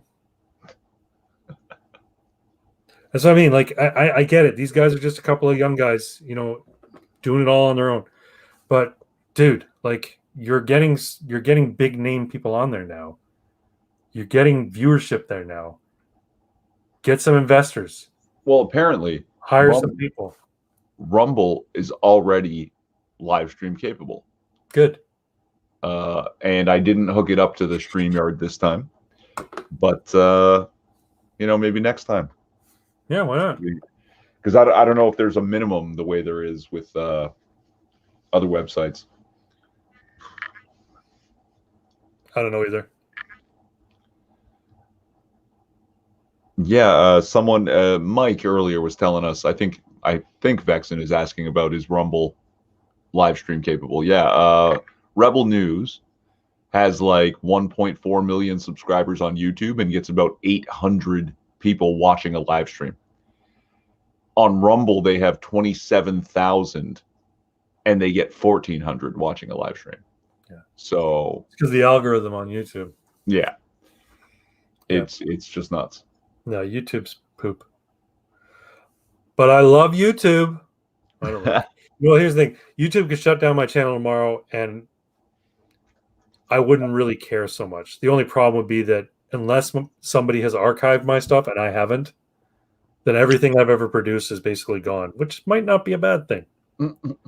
Because if I ever decide to pursue a life in politics, my YouTube channel will come back to haunt me. No, not the way we're doing it. No, like the whole point is to be the assholes and that's right. I would be unapologetic if I ever get into politics and some reporter sat down in an interview with me and said, on a video in 2018, you said this. Do you regret saying something like that? Absolutely not. I say everything I mean, and I mean everything I say. Unless if I'm clearly joking. And you can tell when I'm clearly joking. My delivery is awful. But yeah, you have to be unapologetic, right? The worst thing you can do is cave to the mob or cave to the outrage. Well, what was Sargon's response when he was running for? It was a member of European Parliament. You dirty smear merchants. Smear merchants. That's right. You dirty smear merchants. And you can see Dankula's in the back. They're going like because Dankula is fucking hard, right? Like that guy is hard, and he sees this like almost proper, British dude, like just giving them hell, oh my god, one of my favorite things from Sargon was when a bunch of Antifa types stormed one of his talks, right, and they put hands on him, and he fucking draped this guy up on the wall in the back and everything, and like the guy was like terrified, and when he's holding this guy, you can see suddenly Sargon's a round boy. Oh yeah, but he's a big dude. Like he's barrel chested. His forearms are like he's got that paunch that he's probably carried with him for 20 years. And he's probably never going to lose it because he's not going to do the work to build abs, to get abs, which is fine. I don't blame him for that. But yeah, he's powerful. He works out for sure. He works out. And at the end of that kerfuffle, he took their flag. So he had an Antifa flag flying in his videos for some time because it was the spoils of war. Yeah. Like, oh. Yeah, so good. Oh, I gotta tell you a little interaction I had with my brother last night. So I don't interact with my brother very often. We're just not super close. When we do interact, we're very civil. We have a good time, But last night we were talking about comedy. And I like comedy. I consider myself an appreciator of comedy. And he was talking about the movie Idiocracy. Yeah, I've never seen Idiocracy, but I know the premise and I know what it's about. And he's saying, we watched Idiocracy the night, and you know what? I understand. Like 10 years ago, it was probably really funny, but watching it now, it just hasn't aged well because every 5 minutes they're calling each other fag and they're calling each other gay and saying that's gay, and that's just not cool anymore. And so I said to my brother, "Hey Mike, when did you become a woke faggot?" And he's kind of like, and he's there with his wife, right? And his wife is way cooler than he is. Like, here's the thing: she doesn't get riled. She doesn't get riled about shit. My brother's very easily riled. You need to watch Idiocracy. You do. Yeah, I should. I've seen plenty of reviews on it. I've seen Black Pill do his take on it. I've seen Critical Drinker, I think, did a take on it. And I know the basic premise. I know what it's about. It's basically Futurama, right? But no. I know, but a guy from the past stuck out of time. Like a person stuck out of time or thrown in a different time. And because he's of average intelligence or maybe even below average intelligence by his standards, but in the future, everybody is so stupid because they've all been inbred and been, zombified by mass media. And their brains have been poisoned by processed foods, that he's a genius in their eyes. And he has to solve the problem for why their crops won't grow. Yeah, I know what the premise is. But he was just saying, it's not that like, okay. And I said to him, Mike, what about Blazing Saddles? He's like, yeah, no, that's a good movie. I'm like, it's funny and it's timelessly funny. It's funny no matter when you watch it. And if you get hung up about how politically incorrect it is, maybe you're not in the mood for a comedy. Go watch something else. But comedy's timeless. There are certain things where the jokes are dated, But if it's funny in the 1950s, it's funny in 2020. It's just you have to contextualize it in what you're watching, right? And you've got to consider also that the idea, well, they're just saying fag and gay, and I'm like, so what? First off, these guys who are saying this stuff, they're supposed to be the idiots. Yeah.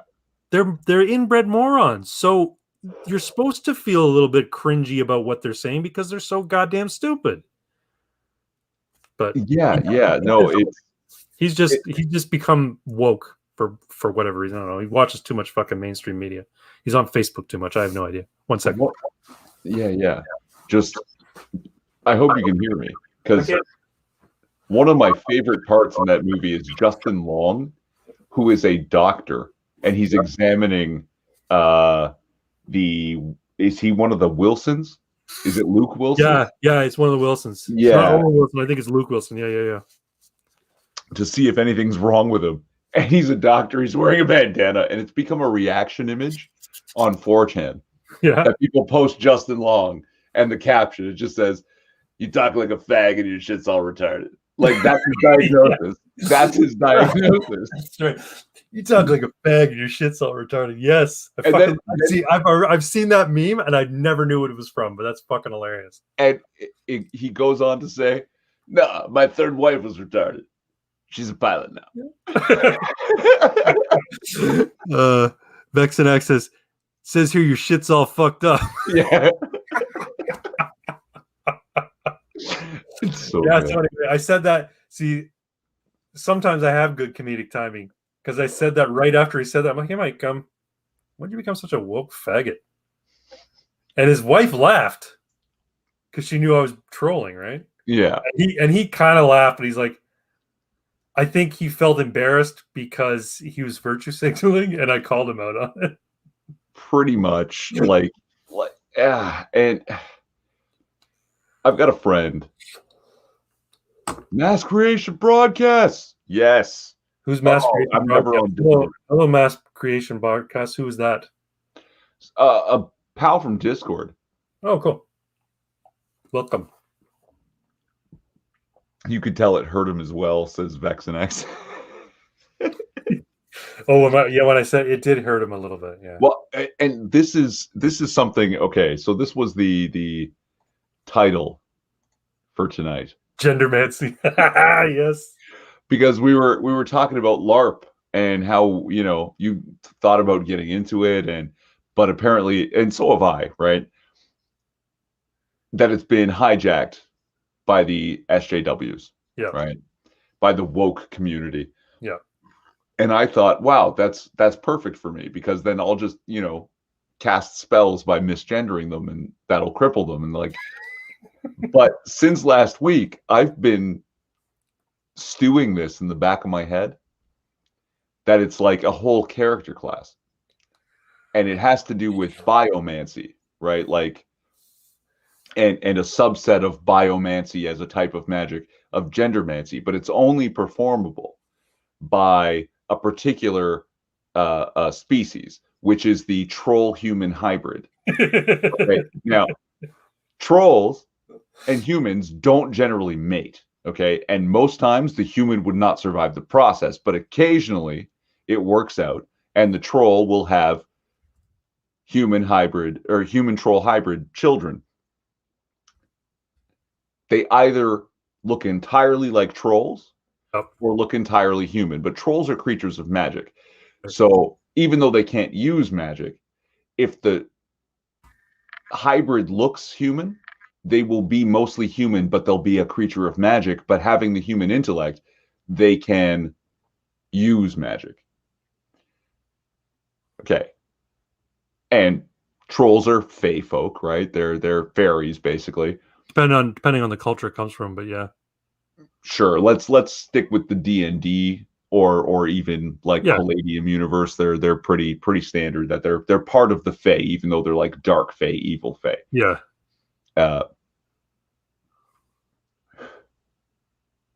Yeah, no, I am nowhere. I'm oh, circle back to that, man.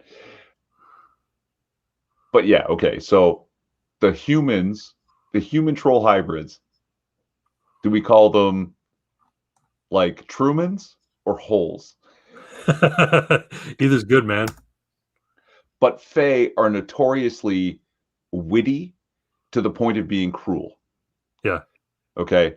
And this particular hybrid can use biomancy, which is generally like biological spell casting and to a degree healing.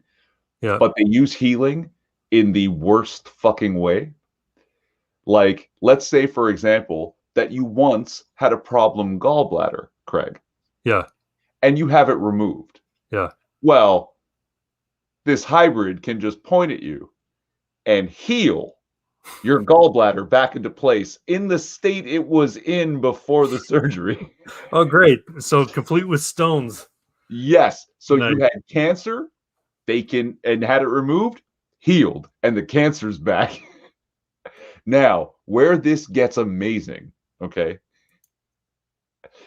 is against the trans community. What's that? You had surgery? Boom, healed.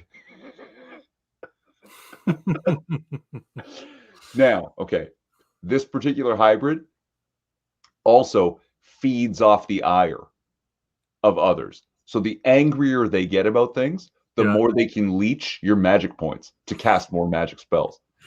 And they have one particular spell. It's very costly, costs a whole lot of magic points. But the reason is because it's a very fast spell. It doesn't take like a whole round of action to cast a spell like some magic. Right. And it can offend everyone in a radius very quickly to draw back the magic very fast. That basically they just point at you and go, faggot. And now you're gay. And it's a curse. It's not just a time elapsed spell, it's a curse. It exists until it is removed. But if your party tries to remove it, the troll will tell you, well, that's homophobic. Right? To treat homosexuality as a curse and try and cure them of it? Are you crazy? So you're just gay now. That's good. I like it. Yeah, I want to play this RPG game. Yeah, I know, right? The Gendermancer. Gendermancy. It's good. I love it. Oh, I'm looking for a particular comic from 4chan. Basically, so there's this guy Trolley. I think his name's Trolley. Anyway, so it's a really basic cartoon, but there's this girl who's like, you know, she's a African American woman. She's like, Trolley, we're not going to put up with any of your crap. And here's what we have now. This is Princess Power, and I know this one. And she's here to make sure you don't do anything or whatever, right? And he says the N-word. Yeah. And they both like just collapse. Like, oh my god. Haha. I want to find it. It's so fucking funny. I've got a friend. I occasionally send him funny memes that are often sexist, racist, homophobic, whatever. And he gets mad about it, but he's not mad that I sent it to him. He's mad that it made him laugh. Right. And so someone had tweeted, it literally costs $0 to not say the N-word. And the very first response is a picture of Heath Ledger's Joker in front of the burning pile of cash. It's not about the money.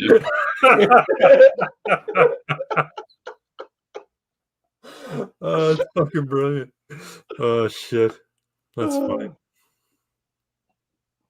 Thank you, gentlemen. Cheers. I'm glad you got a kick out of that human troll hybrid. And only the human troll hybrid can do it. They're very rare, too. Right? Like it doesn't often work. It's not always like in a litter of troll pups, there might be one if the human survived to completion, right? And no, the human troll hybrid can't interbreed with either humans or trolls. It's like but it's currently unknown if they can interbreed with each other because they're so few. Right. So yeah. Yeah, we can just throw this in. We don't have to make a whole new fantasy world, right? We can just throw them into an existing fantasy world like Palladium or D&D. Yeah. So you know what you should do, just for shits and giggles? So find a LARP community on Facebook. Say, hey, I really want to join. I have an idea for a new race. Here's my spell list. No, I weasel myself in. Yeah. With regular healing spells. Right. Yeah. And then you say, hey, I've come up with a new spell list. It's a new spell school. It's called Gendermancy.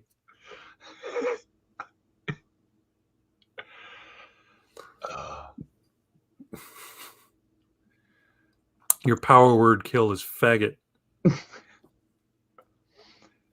So it's a dangerous spell though, right? Because in those communities in which it would be effective, it would also make you the target immediately, that everyone would suddenly be after you.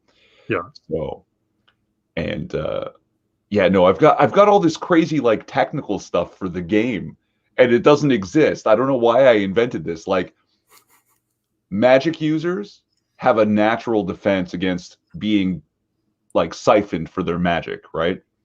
So, if I called another wizard a faggot, I would maybe get like 1d4 out of the initial shock back on my MP. But everyone else that heard it, if they're not a magic user, they still have magic points. They just aren't able to access them. I can drain most of theirs, but they're all mad at me and they all are coming at me now, right? That's hilarious. See if I can find a meme that I created. No, yeah, see, that's exactly my point. What? MTB. That can you ask for a cure for the gay? Like, no. It's magically be homophobic. It magically is a curse, but you can't treat it like that because that's homophobic. At least if that's what you believe.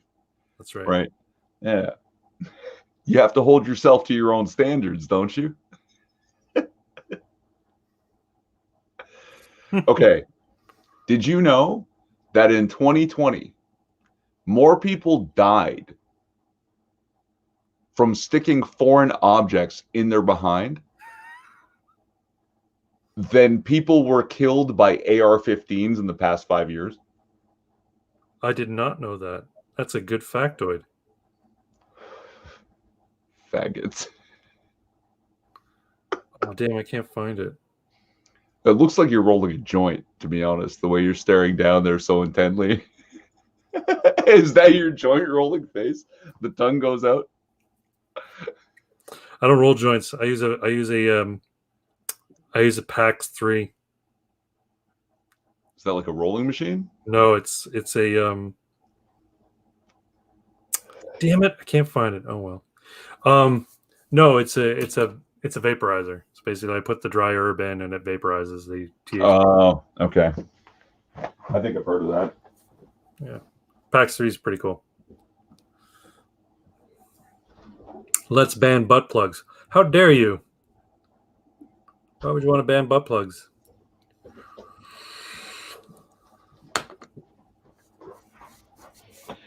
Oh, the least versatile yet most powerful spell in my arsenal.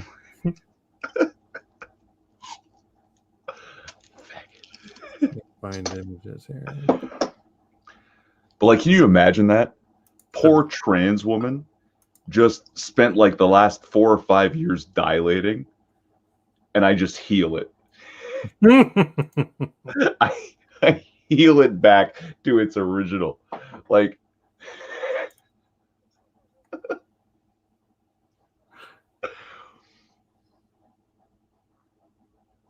that's funny though. Fucking horror show. Oh yeah.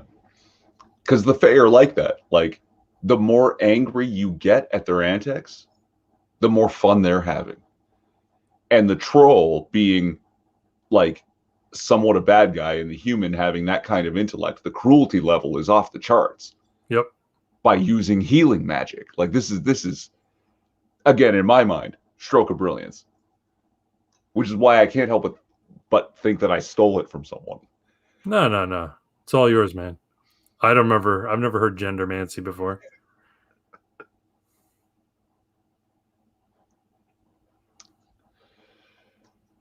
Yeah, I can't find it. Damn it.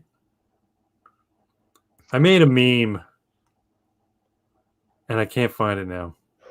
You made one? Yeah. I don't think it went anywhere, but I made it. So basically, okay, I'll describe it and you'll be able to picture it because you'll know all these memes. So it's a picture of Ellen/Elliot Page when she, basically on a red carpet. Time out. They changed her name in the credits of Umbrella Academy. Elliot Page? Yep. It says and Elliot Page now. Okay, go on. Okay. So it's Ellen Page. She's wearing a dress. She's at an award ceremony. And the words say I'm a lesbian. No. I'm a man and my name is Elliot. And then it's asshole Steve on the other side. You know the asshole Steve guy?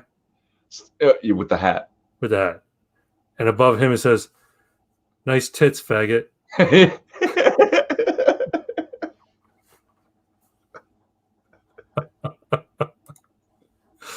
This is so offensive. Oh, God. Yeah, no, that's good. I've seen this other one reminiscent of that idea where this guy's got his wig and his makeup on and he says, I'm going undercover as a woman to see what women deal with every day. And then like 2 hours later, apparently women get called faggot a lot.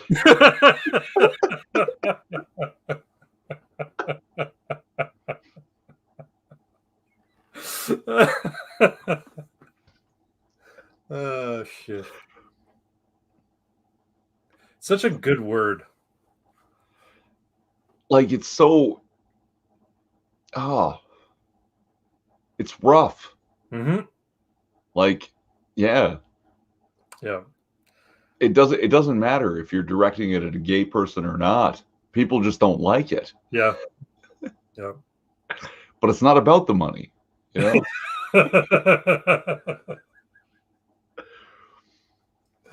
That's right. No, it's about making people feel uncomfortable. I think the best humor makes people feel uncomfortable. Well, I mean, John Cleese said, pardon me, geez. Woo! Yeah, beers, baby. Had gone on about all comedy, all jokes are at the expense of something. Yep. Or it's not funny. Yep. Yeah. Right. I mean, yeah, and I've heard that argument before about comedy. So it's at the expense. So even something as simple as a knock-knock joke, right? Generally, they're a play on words. So knock-knock jokes are funny at the expense of the language, or at the expense of respect for dictionary definitions, or your sensibilities with regard to language, right? And grammar. Yeah. So there is some sort of tragedy in every comedy, I guess, right? Because you are basically assaulting the norm. Well, that's really what comedy breaks down to. Here I am, not even a comedian, but this is my understanding of it: is comedy is to take the expectation and turn it on its head, and to turn it on its head in such a way that it is, for the briefest of moments, predictable. Right? You can almost see it coming until the punchline comes. And then when the punchline comes, it's the new expectation of the punchline. But that may be a little bit convoluted. But basically, you're telling a story about a guy doing something very mundane, and then there's a twist. And the twist is where the humor lies. You're going into the Anthony Jeselnik territory. I don't know if you know him. I love him. He's one of my favorites. Most offensive person I've ever seen, but it's because he does it so masterfully. But I want to circle back first to the concept of a knock-knock joke. And I realized if you believe that words are violence, that the knock knock joke requires an assailant and a victim, because the person who says who's there is the victim of the knock knock joke. It's not at anyone's expense but yours.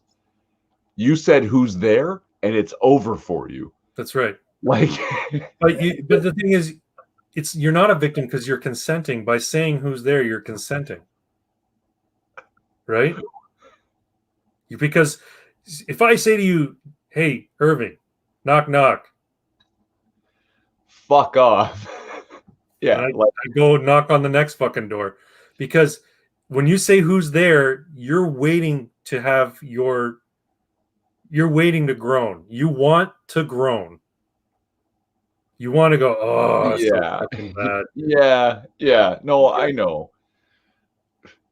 You're but even it's like the fart game. You know, when your buddy walks by you at work and he goes crop dusting and he farts right near you and you stay long enough to smell it. You're consenting to be farted upon.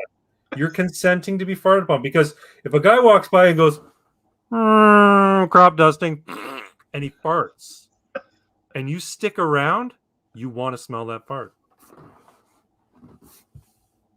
Because you could walk away. You could walk in the other direction. Okay. Still. So it's like S&M. You're a willing participant in a sadomasochistic interaction. Yeah. Okay. There's still a dom and a sub at the very least. Okay. If it's not assailant and victim, then it's But the good thing about knock knock jokes and farts in the fart game, you can play it. You can be the aggressor anytime you want, and somebody doing it to you opens themselves up to become the victim. True. Because they fucking opened that door. They said, hey, I'm playing this game with you. You're not going to like it. You're definitely not going to like it because of what I ate today. But in me doing this, I'm giving you tacit approval to play the same game with me at a later point. So Anthony Jeselnik. Yeah. When I first saw his big set, I think it was on the I can't remember the name of the tour, but it's basically like an adults only comedy tour. Okay. Yeah. Like, is it the Offensive Show or something like that? Like, it was really like meant to be offensive. Yeah. He walks out on stage and he says, my family's just like the Brady Bunch. I mean, we're not perfect, but my father did die of AIDS.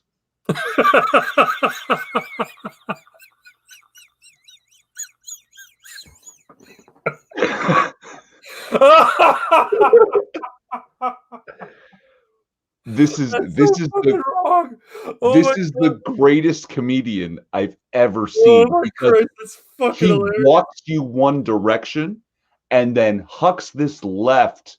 Like, left is not there's no word in the English language to describe which direction he turns. It's so fucking good. See, I almost don't want to tell my bad joke now. Oh, I almost memorized this entire set. He's got one that it's like my sister and brother-in-law live near a bunch of cell phone towers, and they're concerned about the health effects it could have on their kids if they can stop having miscarriages. That's fucking dark. The man is a monster. And I mean that dark, in the like he's a giant of comedy, and of offense, and of this direction that isn't left. Yeah. He's just like, every fucking joke is that short and that mastered. What's his name? Jeselnik. Jeselnik. I have to look him up. Oh, you got a message. Anthony Jeselnik. Yeah, I'll have to look him up. I see him here. I'll have to watch some of his shit. I think he looks familiar. Has he been on Stern? Maybe he did some of the roast. He roasted Charlie Sheen. Okay. Like one of his, but before the show, when they were on that red carpet walking in, he goes, winning? That guy couldn't win a coin toss. And where's he on YouTube? Yeah, I'm sure you can find his stuff on YouTube. Yeah. See, and that's the thing. Like I told my brother, I really like Louis C.K. Yeah.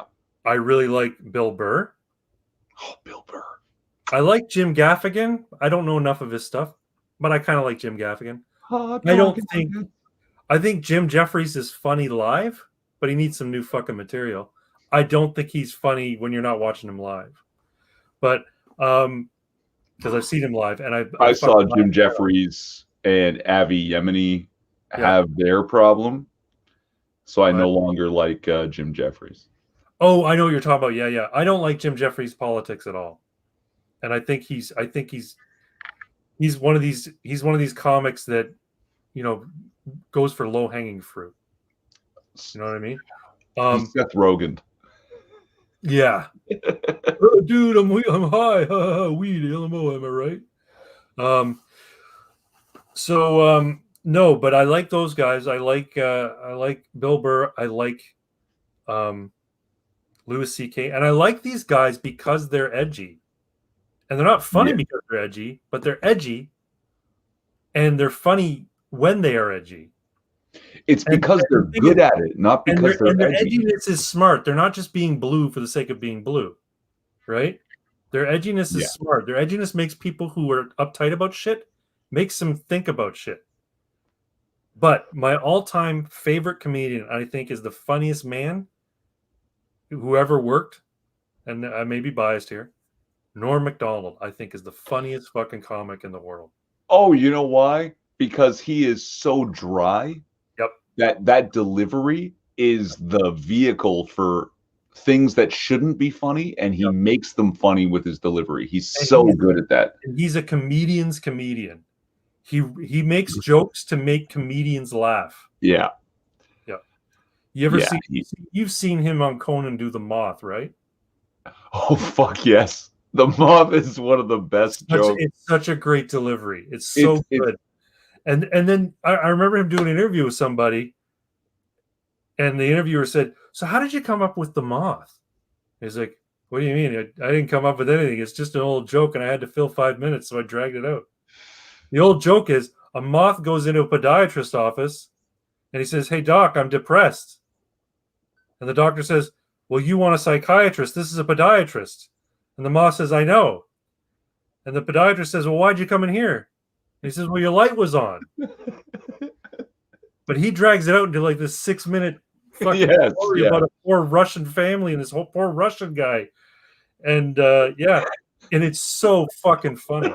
It's so funny. My favorite one is Conan off so much because everybody laughed. He's like, "Don't laugh at that. Don't laugh at that." My favorite one is the frog at the bank. I haven't heard that one. Okay. I won't be able to tell it. So you want to hear a bad joke my mom told me on her birthday?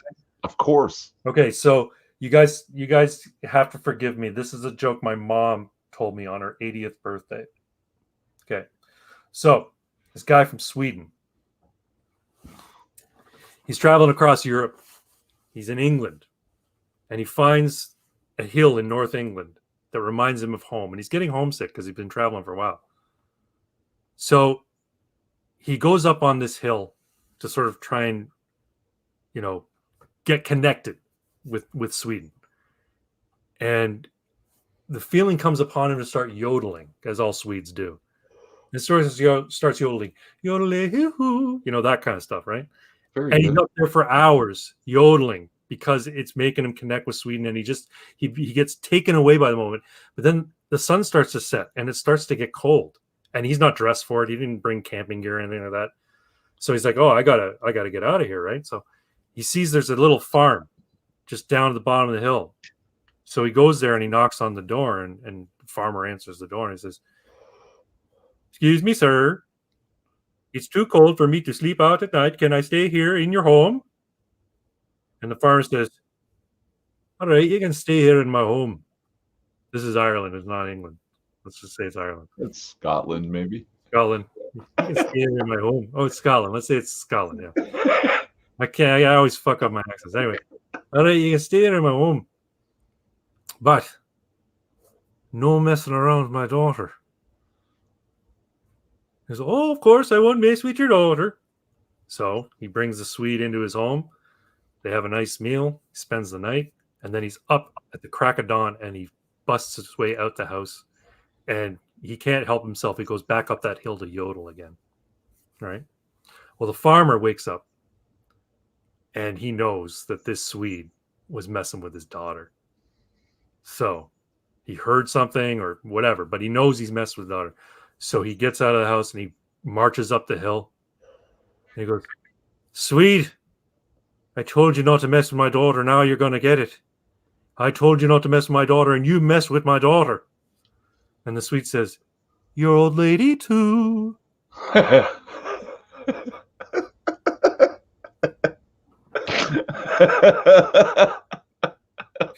fucking terrible.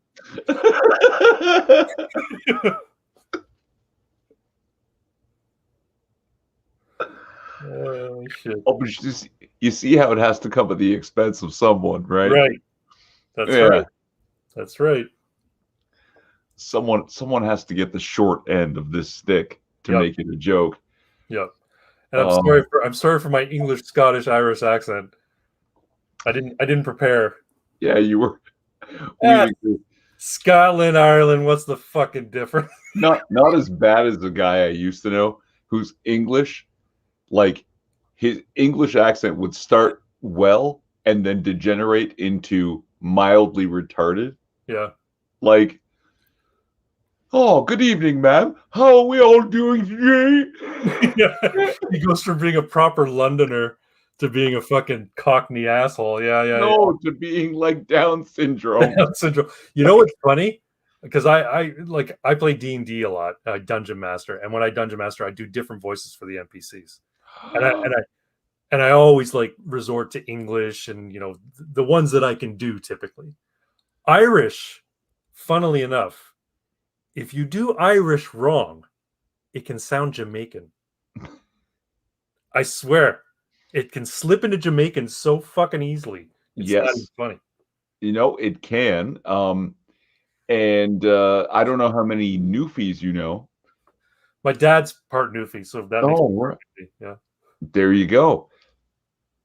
They have a long history of trade between Newfoundland and Jamaica. That's why the Newfies have that screech rum. Yep. Right, if you've been screeched in. And in Jamaica, they have that saltfish. That saltfish is not a Jamaican delicacy. That's Newfie. And when my sister and brother-in-law, my brother-in-law is a straight Newfie, went to Jamaica, the accents of all the people on the resorts were so thick that my sister could not understand a word. But my brother-in-law had this look on his face, right? Like he's craning his head and his ear is turning just right. And suddenly his face lights up and he understands everything in the patois. He's just suddenly fluent out of nowhere, and he can adjust his accent just enough, his Newfie accent, that my sister can't understand him when he's talking pure Newfie with his family. Mm-hmm. And so he goes just into his Newfie and a little to the left, I guess, and all the Jamaicans understand him perfectly. That accent is generated by hundreds of years of trade between the two cultures, and they actually, and the Irish are sort of the what's the word I'm looking for? The ancestors of the Newfies. It's not really English or Scottish, it's mostly Irish. And but pikey Irish. So that thick Newfie accent is very deep Irish and very oddly Jamaican. Yeah. That scene with Brad Pitt being the pikey, the gypsy. Oh, in was it Lock, Stock, Two Smoking Barrels, or it's Snatch? I can't remember which oh, one. that's Snatch. Yeah. Snatch. Fuck, he's hilarious in that. He's so good. Oh, You know, Brad Pitt is underrated as an actor. He's actually a pretty solid actor. he is one of my favorite actors. Yeah, he's pretty. Right. Like you look at him, you think he's just a pretty boy, but he's actually a very good actor. Brad Pitt and Leonardo DiCaprio are two guys that I would want to hate. The problem is, whenever I see them in a movie, I forget that that's Brad Pitt and that's Leonardo DiCaprio because they are that guy. Yep. They're that person for the time they're on screen. You're right, though. And I fully buy it. You know what's funny, though? You're right, because Leonardo DiCaprio, when you look at a still image of him from whatever movie he's in, you want to punch him in the mouth. But when he acts, when you see him act, you're like, oh my God, he's fucking solid. Like, What's Eating Gilbert Grape? That was the first movie I saw him in. And I know he was on Growing Pains? Yes. Yeah, Growing Pains. I know he was on Growing Pains, but I didn't make the connection. So when I saw him What's Eating Gilbert Grape, I thought he was a legit retard. I thought, oh, wow, they cast a legit retard for this retard role. He's one of the only actors who went full retard and came back. Yeah, it's true. Yeah. And one of the memes that came out of that was What's Eating Gilbert Grape? And bitches put over it, doesn't matter, I'd still fuck him. Yeah, he's got fucking snot coming down his face and fucking mud in his eyes, and yeah. But yeah, like I mean, Daniel Day-Lewis too, and like he's a good actor, yeah. Gary Oldman, another great actor. Oh, Gary Oldman gets a buddy of mine. We started giving out these honorary chameleon awards. Mm-hmm. That this actor is so good, they're a chameleon. They become whoever they are. And they can be fucking, what's his name? I can't remember the character from Harry Potter that Gary Oldman played, but he could also be Sirius Black. No, was he Sirius Black? Yeah, yes. Sirius Black. You're right. Yeah, he's Sirius Black, and he can also be Drexel in True Romance, and he can also be the bad guy in The Fifth Element. Zorg. That was his name, Zorg. Yeah, like, we started. I thought he was great. We started making jokes. He's so two-dimensional as a character, but I fucking love him in it. He's great. Yeah, and he. That's some actors chew the scenery. I like when a character is written to chew the scenery and the actor can do it. Yeah, I love that. Mm-hmm. And like we started making jokes about how Gary Oldman played the Millennium Falcon in Star Wars, and he played Professor X's wheelchair in the X-Men movies and shit. And then for a stint in the 80s, he played the role of Matthew Broderick, who was an actor who got roles in his own right. And also Cate Blanchett played a character called Sarah Jessica Parker, who also got roles and was married to the character Matthew Broderick for a short time. Some actors are off the chain, and Gary Oldman, he's the first recipient of the Chameleon Award. And I'm also a big fan of what's his name? Fuck, I can't remember his name. Fucking Die Hard guy. Bruce Willis. And here's the thing, he's phoning it in lately, but he's done some really, really good acting. Fucking Moonlighting.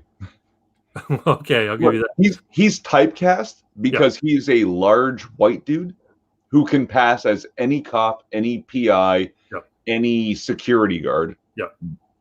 Like a la Unbreakable, right? Well, okay, but even things like 12 Monkeys.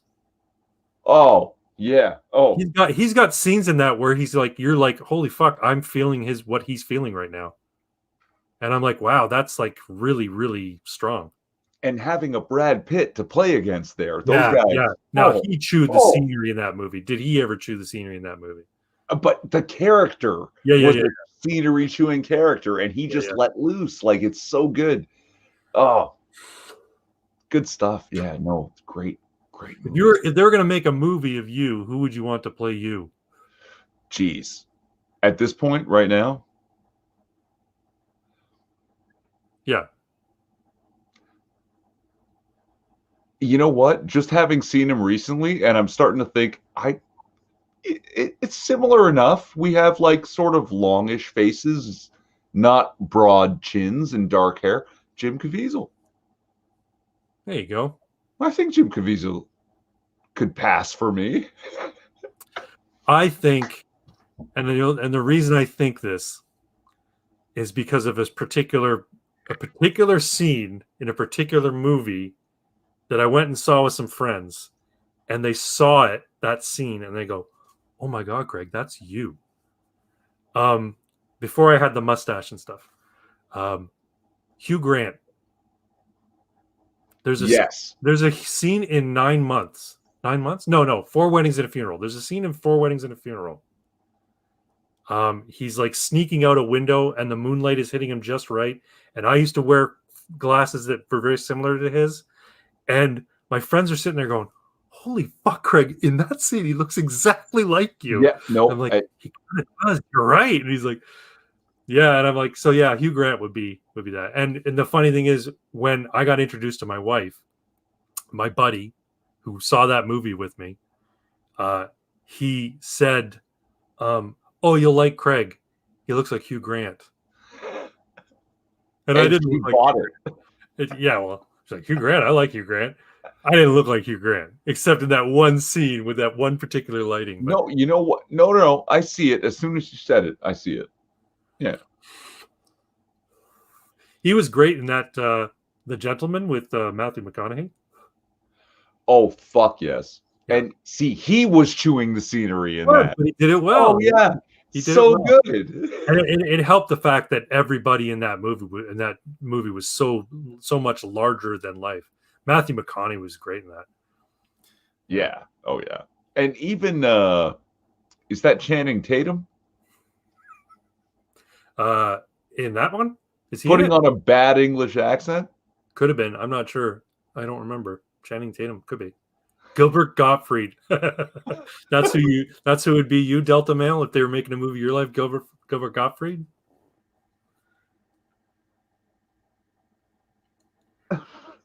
Oh no, is he talking about me? I like Gilbert Gottfried. I think he's fucking funny. Oh yeah, he's great. That joke that I did on my channel about the old Jewish antiquarian finding the lamp. Do you remember that one? No. Oh, how the fuck did I have a playlist that's just the jokes I've told on my channel, so you can go back and watch it. I'll look into it. It's the one that says, if you go to my channel, I keep yelling. Sorry, guys, I don't mean yelling into the. But if you go to my channel, there's a playlist called Jokes, and the joke that you're looking for is a joke on St. Patrick's Day that has nothing to do with the Irish. And that joke, when I originally heard it, was told by Gilbert Gottfried. And I fucking laughed my ass off when I heard it. And I think it had to do with the fact that Gilbert Gottfried was the one who was telling it, because his voice is just hilarious. Iago in fucking Aladdin. Yeah. Ooh. What do you say, Irving? We're coming up on 2.5 hours, or 2 hours and 18 minutes. This is a big, good, long one. Yeah, because I'm not retarded drunk. Yeah, well, you're drinking beer. You don't get drunk as quick when you drink beer. No, you know what? That's something I very much noticed. It just takes longer to drink. Yeah. Well, you're drinking more volume, right? So, yeah. Alcohol, yeah. What you got planned for the weekend? Anything big? Recuperating. Yeah. Recuperating. Oh, yeah. You know, been hard at work, and I drink too often, so I get an extra day to recover now. That'll be nice. Get out and get some vitamin D. That'll help you fight the COVID. Oh, I did that this afternoon. It's going to be sunny, I think, until the evening this weekend. So it's going to rain in the evening. But I'm going to get IKEA furniture. The problem with being locked down, you'd think that we wouldn't be shopping as much, but we are. we're just buying everything online. Melina's actually buying more shit online than she ever shopped for before. See, and I just talks my wife. You now know my wife's name. But I think that's like a COVID psychosis, man. People are trying to fill the void, and they're buying things that they wouldn't have bought. They're just looking for something. Dude, I just spent like $600 on airsoft guns. I have never played airsoft. See, and for me, it's like I'm saving more money than I ever have, and I'm mad about it. But I I got to try and look on the bright side. Well, I'm saving money too because I'm not buying gas because I'm not driving anywhere. Right. And we don't go out to restaurants. Like the wife and I used to go out to restaurants every couple of Fridays, right? Every couple of weeks, and we would drop $180 to $100 every time, just the two of us going out. And we're not drinking a lot, but we don't just go to like Swiss Chalet. We go to a nice restaurant where it's $25, $30. So and then we get dessert and drinks and all that sort of stuff. But yeah, so we're not going out to dinner. We do a lot more takeout now. Every Friday we do skip the dishes, and one Friday it's my turn to pick, and the next Friday it's her turn to pick. We had Taco Bell tonight. I haven't had Taco Bell in ages. But anyway, I'm saving money. So I've got this disposable cash. Plus we refinanced our mortgage, and we've doctored things up. So I've got more disposable cash coming in every month. That's okay then. It's good. Now I actually have money in the bank because I'm, the way we refinance things. So yeah. But speaking of money in the bank, when are you moving out to Alberta? Well, or Texas? Yeah, so it's going to be harder to go to Texas than I thought. Really? Alberta, like I'm out of here next spring. I had better be, or I don't know what I'm going to do. Yeah. But I'm throwing my hat in the ring for the diversity lottery in the U.S. The diversity lottery? Yes. So the U.S. takes about 500,000 legal immigrants every year. Right. And for many, the process is long and hard. For about 40,000 of that 500,000, there is a lottery.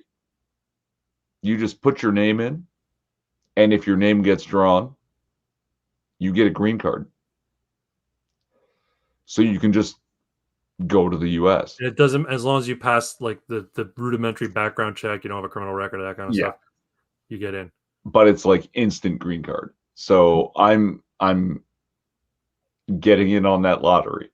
In the meantime, as long as it takes, right? I'll go out to Alberta to get away from Ontario, but I'm done with Canada and Canadian winters. If I can. It's funny. The wife was talking about all the shit that's going on in Ontario, and she's talking like we have offices right next to each other, so I can hear her when she's on chat with her colleagues. Mm-hmm. She can hear me. She doesn't listen to me though, but I listen to her. And she was talking to one of her colleagues about, Craig, he's really upset about all these restrictions, and I'm kind of irritated too, and he thinks we're living in a dictatorship and all this sort of stuff, right? Like she's being hyperbolic. And she mentioned something about Florida or going to the United States or something, right? So I peeked my head and I'm like, Florida or Texas? Which one? Which one do you want to move to? And she's like, not Texas, Florida. I want to go to Disney and Universal. I'm like, good point. So, like, okay, so when do you want to do that? And she's like, we'll talk about it later. But she doesn't want to do it, really. But if she was going to do it, she would move to Florida. And I'd be in Florida too, because I like Ron DeSantis. I think he's a good governor. He won't be there forever, but I don't think governors have term limits. They can keep getting elected again and again and again, if I'm not mistaken. Because Koch was governor. Oh no, he was mayor. There was a governor of New York that was like governor forever. Rudy Giuliani. Wasn't he mayor though? He was mayor of New York. Maybe it's mayor that you can be mayor forever if you just keep. Well, sure, but I mean, governor. I don't think there's term limits on governor. I think it's only the president. Yeah, which is stupid. If they're going to put term limits on a president, they should put term limits on everybody else too. But I mean, Texas, it's not a particular governor that makes Texas Texas. No. It's Texans. Yeah. Yeah. And I would love to go out to West Texas, like where there's no point in watering your grass and you never have to mow it. You know, your winters, they're Canadian Springs, and Yeah. yeah, land in Texas is cheap. oh my God, I'm finding homes less than a half-hour drive from where I would ideally like to work. Yeah. 160,000 American on more than an acre of land with a 1,600 square foot house. Nice. Like it's there's no personal income tax in the state. You only pay the Fed. They say, oh, the property tax in Texas is high. It's lower than most of Canada. Yeah. Yeah, and the thing is also like if you want to live rural, if you're willing to live, 45 minutes to an hour outside of a larger city, you can get huge amounts of land for dirt cheap. Like you can get 100 acres for like $40,000. Sure. Then you got to build a house on it. Scrub grass. There's nothing there. You're not really going to be able to farm on it, but you can build yourself a little house and a workshop, and you'll be fine. Yeah. If you want to work, you've got to be close. So I totally get that. I mean, I've got my heart set on a little place called Odessa, Texas. Right. It's about a 3-hour drive from 6, about a 4-hour drive from Roswell, New Mexico. So I can always con my sister to come visit me. We'll go do a trip out to Roswell. Go to the little Alien. Yeah. Oh, she loves that. She loves that shit. Yeah. Have yourself those funny cups. But it's a smaller than Toronto by far. Yeah. And big enough that it has all the amenities. And if you want to live 20 minutes outside, you can have an acre with a house already built for 160 grand. That's pretty damn good. It's so ideal. Like, and I can't help but think of season 2 of Survivor. All right. It's Survivor Australia. Do you remember a guy named Colby? Yeah. Who almost won. Yeah. And he what a schmuck. Oh. He gave it to Tina. Is it Tina? Was that her name? Tina? Yep. Yes. Gave it to Tina. But he said a thing, and I want so badly to be able to say that same thing. What's that? I want to be able to say, every day I wake up, I'm grateful for 2 things. I'm grateful I'm alive, and I'm grateful I'm a Texan. I want that. Yeah. I want to go to there and be that. Yeah. Oh, man. I can see you in a cowboy hat. I don't see. I won't have that illusion. I will tell people I'm from Canada. I'm a refugee here, and I am so grateful to be in this place. Yeah. No, that's great, man. If you can do it, I wish you all the luck. We'll still do this stuff. Oh yeah, absolutely. It's just there's no time zone difference, I think, between Ontario and Texas, is there? Might be 1 hour. 1 hour, yeah, okay. And 6 is in San Antonio, and that's 1 hour. I'd be ideally a little bit west of him. Yeah. He still gets snow every 3 years. It's an hour behind, right? Yeah. Yeah. Yeah. They're central. Yeah. But that sounds great. I mean, it'd be less than if you went to Alberta, where I think it's 2 or 3 hours behind, right? 3. Yeah. But I mean, that's in Canada, the quote unquote last bastion, and it really isn't. Like, the people there are after proper freedom, but their government, they're still largely under the thumb of the RCMP. they don't have it. Like Jason Kenney and Doug Ford are the biggest disappointments for any conservative voter in the history of the country, as far as I can tell. You know, oh, we never even did that. I'll just put it up for now. Doug Ford cries like a fucking bitch. Why? Because I just gave podcasts my YouTube channel because he was asking where can we find it. Yeah, check me out if you like. I was up to 393 subscribers. Your link's in my description. Okay, I'm not hiding it. And now today I found out I'm 391. So YouTube's basically losing subs every day, man. Subs just every other day, it seems. I was up above 400 at one point, and then I stopped producing content. I crossed over 700, one of whom was Andy Worski. Oh, really? And then I got drunk as fuck and made a fool of myself in his Discord, and his whole Discord shut down after that. I don't think it's related. Wow. That's funny. I was going through some shit, okay? It's all good, man.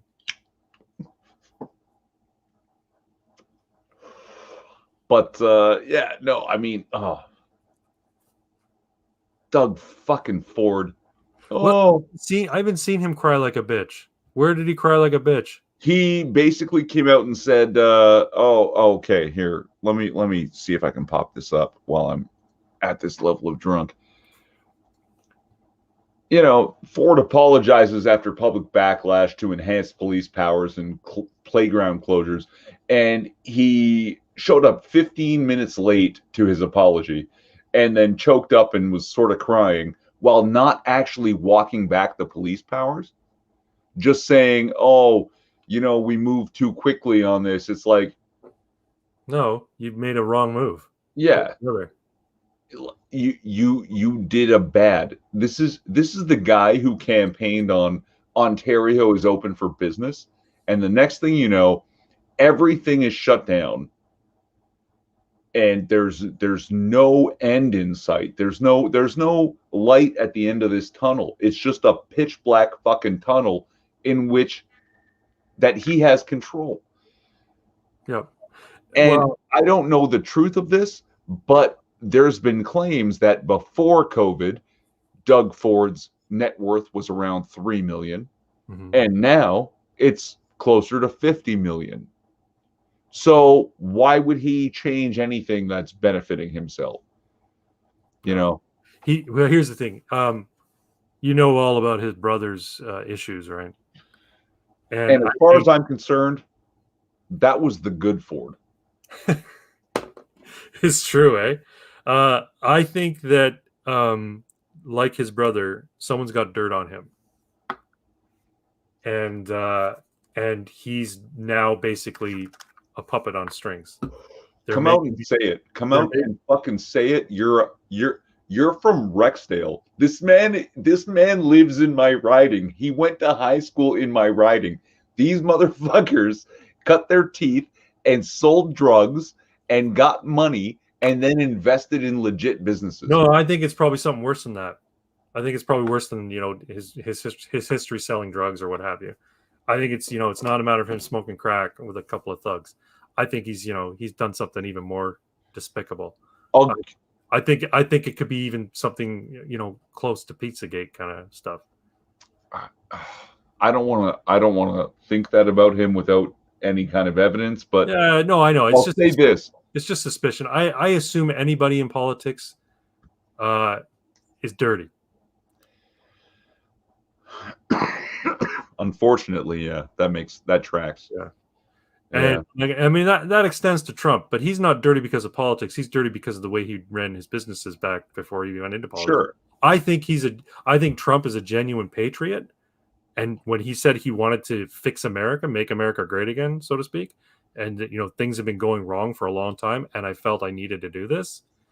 I believe him. Now I don't think he's, you know, he's pure as the driven snow. I'm sure he's, you know, he looks at every opportunity that happened while he was in office to better himself, but he went in rich. He didn't get rich by going in, yeah, like everybody else did. So this notion that Doug Ford was worth $5 or $6 million, and now he's worth 10 times that after, being in office for a couple of years. Yeah, I think there should be some audits going on. DeBrisley, hey, they're here live for once in years. Yeah, it's been a while since there's been an after hours. Yeah. Yeah, we took a little hiatus there. And yeah, did you get the notification though, DB? Because apparently a lot of people didn't, or they don't care. I sent that email to Tegan, but she's probably sleeping. Hopefully she'll watch tomorrow. I'm sure she will. Yeah, she does. No. Okay. That girl. I made some comment about I'm arrogant enough to give you all homework and linked an article. It's like 13,000 words. Okay. That's like, is that 15 pages? Yeah, probably thereabouts. Yeah. She read it. She did the fucking homework. That woman is a gem. Yeah. No, she's cool. She's cool. Shout out to Tegan Osmond. You guys should check out her channel. Yes. Yeah. No A, Tegan. Yeah. Let's see if I can find it here. Tegan.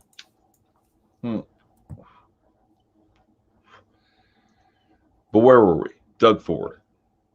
Being corrupt. Look, I'll give you this. He looks dead terrified every time he goes in front of a camera. Yep. So I don't know if he's terrified of COVID. He's like, was he manipulated into being terrified of this? Or is he terrified that they've got dirt on him? And if it's just the same dirt or similar dirt, like that they had on Rob Ford, he had character flaws and he genuinely cared. No. Look. Every person has character flaws. You can't get away from that. Look how fucking drunk I am. Right? You're going to do bad things. Yeah, I know. That doesn't mean. How many times did I say faggot tonight? I've said it like 20 fucking times. Yeah. It doesn't mean that your heart's not in the right place and you're not trying to defend people. I don't know what they might have on him. If it's Pizzagate type stuff, he's toast. It's over. Yeah. But if it's just like, oh, we used to sell weed and we made a lot of money and then we funneled and like that's basically what's the word? It's a form of embezzlement, right? Right. It's into legitimate businesses. Well, you got past that. Maybe you still sold drugs. Maybe I know a guy who used to go to the back of your business and open up these doors and see all the plants growing out there, and he'd buy huge quantities of marijuana out of fucking deco labels. Maybe I don't know that guy. It doesn't fucking matter. If it's not Pizzagate, just fucking come clean at this point and get those assholes off your fucking back. Yeah, and I mean, like I said, it's kind of a sick fantasy of mine. I want to see, like, I think if Pizzagate is real and everything comes out at the end of the day, I think you're going to see big heads roll. Not just like, there's not going to be one person they throw under the bus. If it all comes out, they're all going down. And it's going to be like a rude awakening for many, many people. And yeah, so. Yeah, if he's in that, fuck him. Fuck him like the rest of them. But if it's just drugs, man, Jesus Christ, man up. And if it's just marijuana, like, give me a break. Oh. Yeah, no, that's a joke. God, it's Canada, man. Like, literally everybody smokes weed. I wouldn't be surprised to discover that half the population tried growing weed at some point or another. Like, well, I lived in a townhouse in college with my brother, and yeah, he had a plant in his backyard. Wait, your woke brother? Oh, my brother was like he was the bad kid growing up. I was the good kid. Yeah, yeah. I'm still the good kid. We're both good adults now, but I'm the one my parents, they go because I say really outlandish shit, right? Like And faggot. I grew a giant beard, and my mom was like, "Oh, Craig, I don't know about that giant beard." Anyway, Your beard was majestic. I thought so. My wife didn't like it. My mom didn't like it, but I don't care. I like the mustache now. I feel like a cowboy. Suits you. Yeah. Thanks, man. You got a face for it. Thanks. I feel like a Viltrumite. Fucking Nolan. Jesus. Here's the thing. You're going to find out all Viltrumite men wear mustaches. All of them. I have so many unanswered questions. Like, seriously, go and read Invincible. Find the omnibus and buy it, download it, read it. You're going to keep in mind the first couple of issues, it was a different artist. The art you're seeing in the cartoon now, the design you're seeing now is more akin to what's in the comic books now.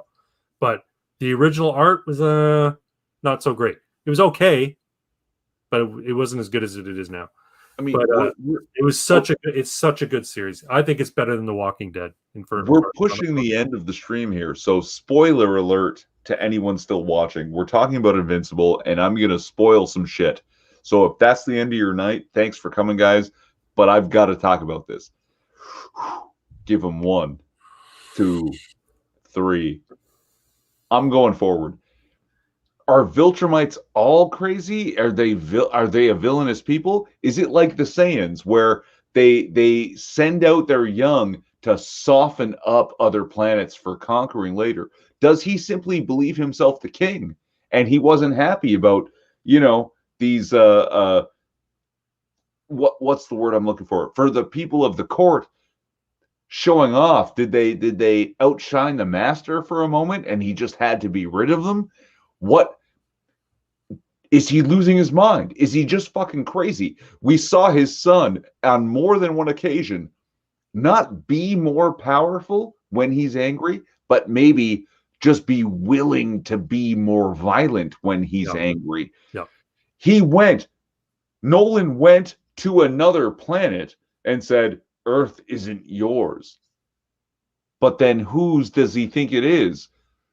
And he wipes out that whole planet. They're gone. That's a proper genocide he committed. Mm-hmm. What is fucking happening? And in the end of the last episode, he says to his son, this is the last words. We need to talk. No shit. Well, he's been living a lie insofar as his wife and his kid are concerned, right? His kid has this idea of who his father is. And I don't know how much they're going to resolve in the last episode, which is next Friday. But you're going to learn more about him. And you're going to come to a realization. I'm not going to tell you anything. We're only going to learn what he's willing to tell Mark. No. Well, right? Yeah, that's the thing. In the comics, if they stick true to the comics, he lays it all bare. So Okay. Yeah. So I've got like a week.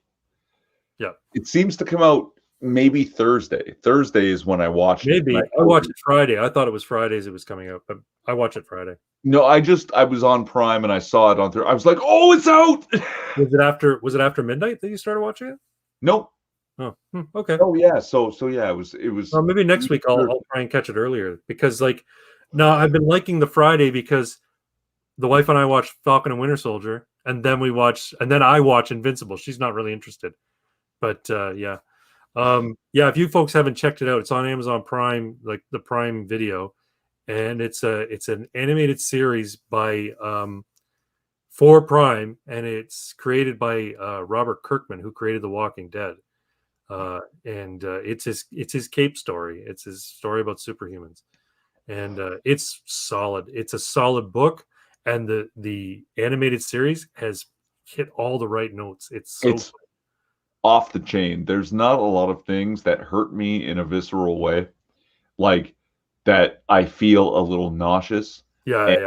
like, I'm emotionally connected, and then it's taken from me, and it's like, oh man, they did such a good job. You know what I like, they're like in this most recent episode, right? I could feel sort of the palpable fear of Omni-Man's presence, that Yes. whoever he's interacting with, they have to feel it, because you just know how fucking powerful he is, right? And the way he just tears through everything he touches, it's amazing how. Yeah. And I mean, and it's like he's brushing dust off his uniform. That's how simple it is to him. He doesn't even have to think about it. It's like that scene in the Justice League animated series. I don't know if you ever caught any of it, but Superman is fighting. I think he's either fighting Darkseid or he's fighting Mongol of Warworld. But he basically says, I have to constantly be, concerned about how I use my power, because I live in a world of cardboard, but I look at you and I know you can take it. So he just fucking completely unleashes it on him. Omni-Man has no problem unleashing it on a world of cardboard. He just doesn't fucking care. Yes. Oh, yeah, that's a great way to describe it. Oh. Oh, and both of them, Mongol or Darkseid, yeah, would be worthy of Superman unleashing. Yeah. Because I haven't seen it, so, but yeah, either would do. Yeah. Looks like we're losing some of our audience here. Oh yeah, no, they're going to bed. Surly is heading out, and I know we lost Canadian a while back, but yeah, no, we should probably call it, because we're coming up on 3 hours now. And I know. Yeah, talk. no, I'm having a great time talking. Yeah, we ran the gamut tonight, so We really did, and we got all over the place too. Like, those banners really meant nothing. yeah, no, they were no. This banner meant everything. Yeah, it's true. It's true. But I mean, we got off on tangents, so this banner would be up and we'd be talking about something completely different. But no, it's great. Great talk, man. Yeah, it really was. And hopefully. Oh wait, when's your surgery? My surgery is this Thursday, this Thursday, the 20th. And that's I'm off for a week and a day. right? Like in out. Oh, did I lose you? Oh my God, your camera and mic are frozen. Right at the end. Hop out, hop in. Oh, I got you. I'm back. Yes. Did you hear me? It's this Thursday, the 29th. This Thursday. And is it day surgery, like in out? Day surgery. Okay, good luck to you, man. Like break a leg, keep the blue side up. I don't know what that refers to, but I will. Oh no, my pilot friend told me that one. It's keep the blue side, keep the sky above you, kind of thing. Yeah, keep the blue side up, right? That's basically the trick to flying. Good point. And yeah. I'm sure it'll go swimmingly. This doctor comes highly recommended for this particular procedure. It's done endoscopically, so I'm not concerned about, complications with regards to surgery. He's done, I don't know, hundreds of them before, so I'm not concerned. But I appreciate your well wishes. Right. And I'm looking forward to having a week off. That'll be nice. And just being able to lie down and relax. So yeah, no, if you need to take the Friday off, I understand, and I'm sure the viewers will too. Yeah. And well, Ammu-Nation's not a set schedule thing anyway. I typically do it on a Friday, but it's not every Friday. It's when I feel like doing it on a Friday. No, yeah. What do we? How did I describe it? Every other Friday, sometimes. Yeah, there you go. Yeah, there you go. So you got anything to shill before we call it a night? No, because I've got nothing really planned for the channel. But if you, I haven't been on. We haven't done an after hours in a while on Irving's channel. So if you've never seen me before, and you're new so to speak, check out my channel. I think the link, you said the link's in the description. Link in the description and in the chat. In the chat, yeah. So check out my channel. It's nice to have you come by and take a look at some of my stuff. I've been making videos for about 5 years now, 4 or 5 years. Got several hundred videos there. Basically, me ranting in my car, but sometimes some hot takes, sometimes some nonsense. But yeah. And BitChute Minds Parlor. Sorry? BitChute Minds Parlor. Yeah, you can find me. I think it's Crag Bragg at Crag Bragg on Parlor, and I believe it's the same on Minds. I don't really do a lot of content posting there. BitChute as well, but I don't actively upload. I do think my YouTube automatically mirrors there. It's just there's a bit of a delay. So if you don't want to give any money to Google, give them any of your clicks, you can eventually find it all on BitChute. And I have BitChute Minds Parlor that I'm never on. Gab also never on. But I have a Rumble. I'm going to try and link the stream to the Rumble as well if you want to move over to Rumble. And we'll see how that works out. So thanks for coming, everyone. I know most people dipped in and out before now, but thank you anyway. You lazy bastards. Oh, it's still 7 watching, so. No, yeah, but it's late now. Yeah, it's almost 2 o'clock. Yeah, I know. But yeah, thanks all. This has been a great time, and we will see you maybe next week, maybe the week after. We'll say, yeah, whatever. So have a good night. Hail Sigmar. I love y'all. Up. I love y'all. Keep steady crafting.